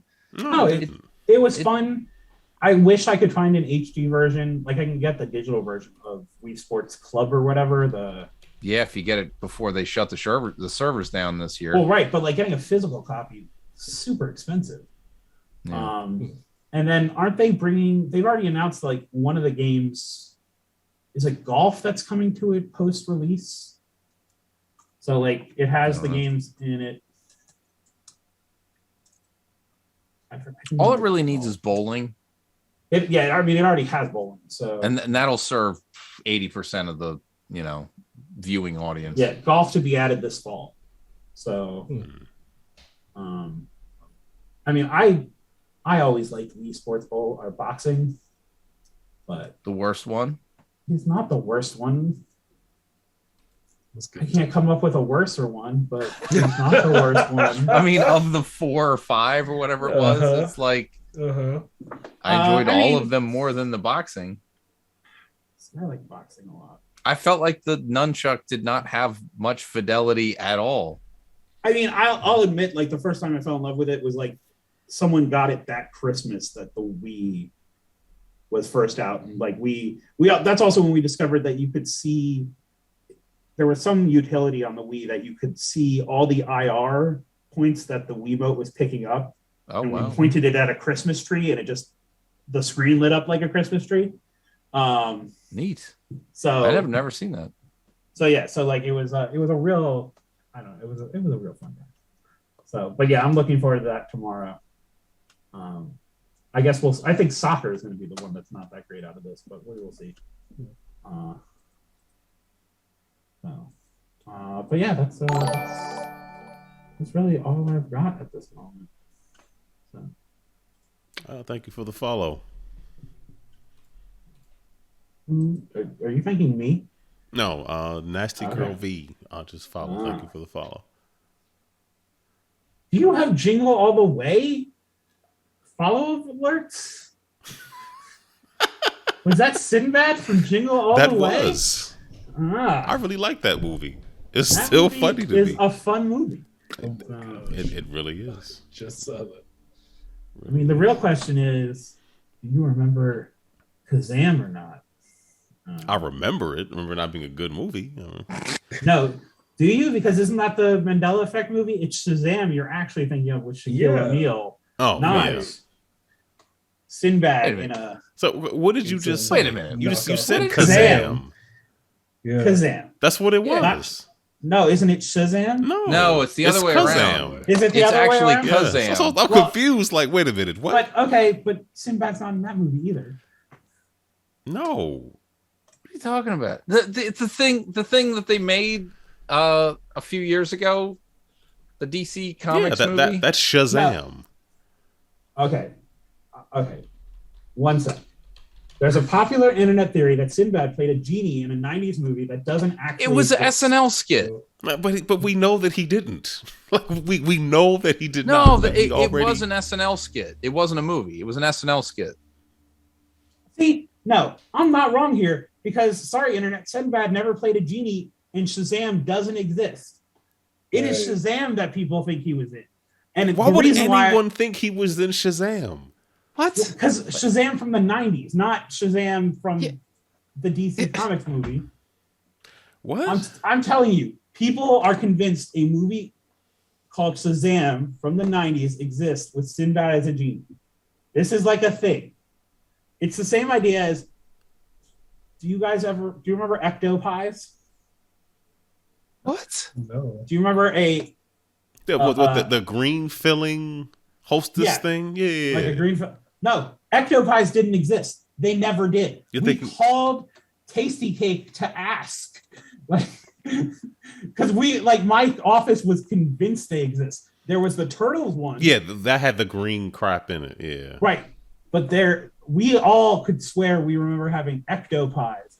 And there is no such thing as it wasn't SNL. It was a College Humor thing. But yeah, like there's a Sinbad skit. That College Humor thing is based off of this Mandela effect of people thinking this movie existed. And maybe it did, and then they turned on the Hadron Collider and we collapsed two universes together. I feel like the Berenstain versus Berenstein Bears is a much better example of the Mandela effect. There's another great one. So that one was real though. I think it's people just can't read cursive. Just to be clear, you feel that one is real because that's what you remember growing up?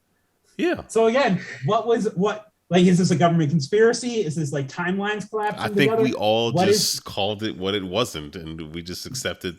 Oh, okay. Well, then it wasn't actually, and we all were just dumb. That's a fine answer. Like, we didn't read. Also, I was learning to read when we read those books. Wait a minute. I have an excuse. Nasty Girl V in the chat says, I remember Sinbad as a genie. Sinbad was not he was never a genie, though. He was not a genie. Okay, so I did Google it, and they said, like, skits. he played a genie in some, like, he dressed up as a genie in a skit for College Humor. Yeah, it was like something else that he did. This is in the 90s. I mean, I remember Shaquille O'Neal was Kazam, and he came out of a boombox, and that movie was horrible. That again, the Shaquille O'Neal movie from Sinbad that the time Sailor was movie horrible. marathon in '94, where he dressed up as a genie. So there you go. That movie was horrible.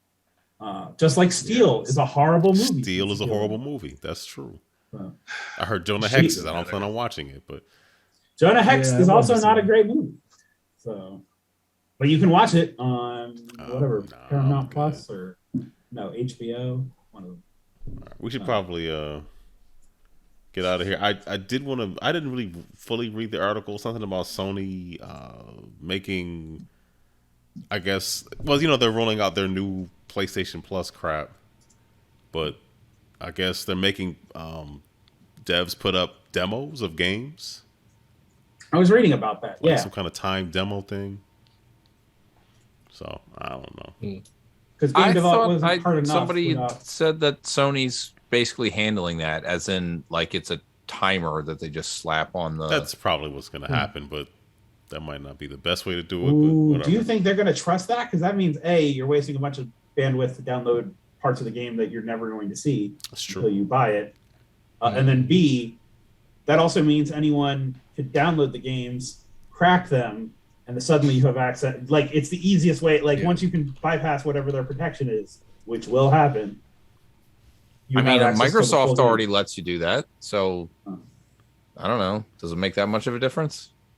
Does Microsoft let you do that? It's do what? What Jeff Gerstmann said, and I thought I'd heard before already, is if you do it through the mobile app or whatever, you can download anything. It's just then your Xbox is checking to see if you have the rights to actually run it once it's on your machine. In the same way that you can download something on Game Pass. Yeah, but if and then if it goes away, you just don't have the rights anymore, but it's still on your hard drive. Well, right, but if the hash is for the whole downloadable, they can make it whatever incredibly hard to get through.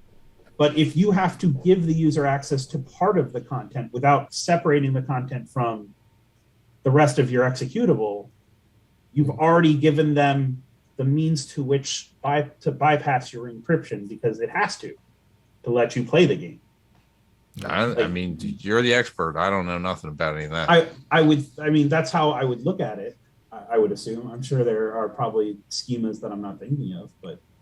Well, maybe Sony sends everybody a letter in the mail that says, "Don't you dare play games that you didn't pay us for." Isn't this like, remember, it was one of their demo discs that had like the full game? Was it like Twisted Metal or something? And like it didn't actually lock people out because it didn't work correctly, so people got to play the full game. I'm thinking of the KO, the KO shoot 'em up game that had like the demo. KO Flying Squadron. The European demo disc was the entire game. You just couldn't save. And I think the demo of Capcom versus SNK EO for Xbox might have been the same way. It was just like, as long as you're playing 1v1, it versus, instead of playing against the computer, it was like all the characters are there. You can just play the whole game as long as you want. There's no time limits or anything. Something like that in the magazine demo disc. I'm going to say this one on the sequitur, and then we can go. I see Arsamective in the chat, but despite what many people think, Shazam movie that simply doesn't exist. However, Sinbad did host a Sinbad the Sailor movie marathon. I read that as Sinbad Sailor Moon movie marathon. Oh, man. That'd be now a I have very Sinbad. different thing. I have Sinbad in a Sailor Moon. And he has to spin naked before he appears in the Sailor Moon costume. He does have to do his magical girl transformation. Yes, that is a requirement. Moon Princess something, whatever it is. I don't know. So. All right, well, that and Yuji Nako apparently was fired and from Square Enix before Balan Wonderworld came out. So. Oh, is that true? He pretty much called out on Twitter. He pretty much called out Square and whatever company, saying that they don't like. What did he say?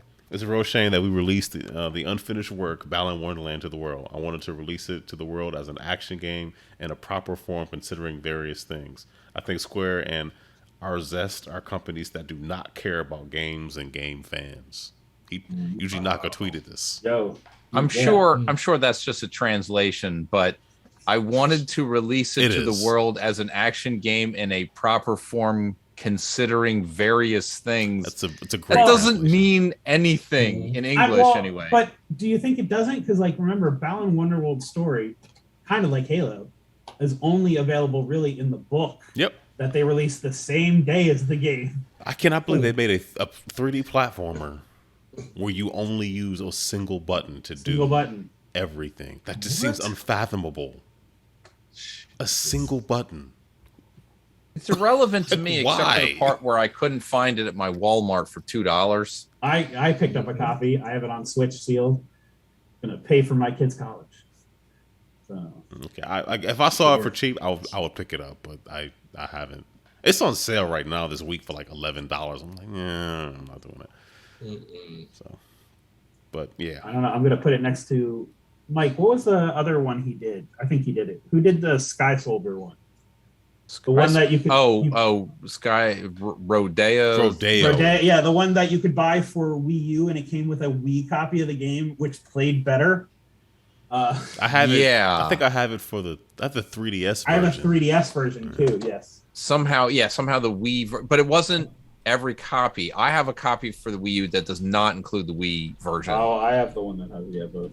And somehow the Wii version was like at a higher frame rate and was more responsive and was actually a game, and the Wii U version was just like software that technically booted. Jeez. Anyway, we've now gotten off topic again. Let's get out of here. Yeah. All right, Ben. Shout outs, plugs, all those wonderful things. Don't really have too much to plug, but so I don't really post anything anyway. But feel free to follow me or some active on different stuff. Probably won't follow you back. Sorry. No, it's not true. What a way to sell it! Like, I don't. Send me things to follow because I don't ever post on any social media platform, but I do exist on those platforms. But I love to lurk and follow other things and follow interesting things. So I would love to hear what other people think are interesting. That would be great. But don't follow me because I'm not going to post anything. It's going to be very boring for you. But thank you guys for having me on. It's been great. Always a good time hanging out with you guys and getting to talk and listening to the podcast as well. Thanks to Nancy for being a great host as well and kind of, inviting Aaron and Tracy to come up and get to stay with us for a few days and play games. It was a good time. Ate so much good food. It really did. I want some more barbecue now too. It's good old Larry J. Yeah, that's right. Good old Texas barbecue. Wow, I really can't think. Kind of tired. Shout out to my bed because that's where my sleep happens. It makes me very, very happy. Big fan of sleep. Yeah, True. big fan. I'd count it as a hobby if people didn't also count it as depression.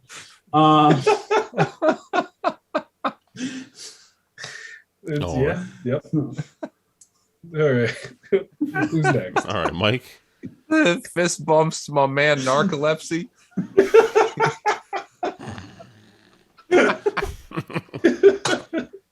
Me and the Sandman. We go back to the playground. The Sandman. Not that jerk who used to be on Wings. And No Way Home. Oh boy. Anyway, rescue dogs should be spayed and neutered, and all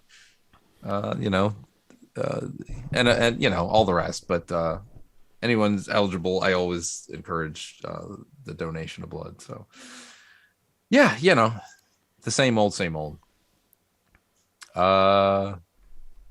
Aaron next, I think. Yeah. Right? Thank you, the Ben, split page for being a very gracious host and joining us on this show. I'm the host in Boston, but then joining us on the show as well.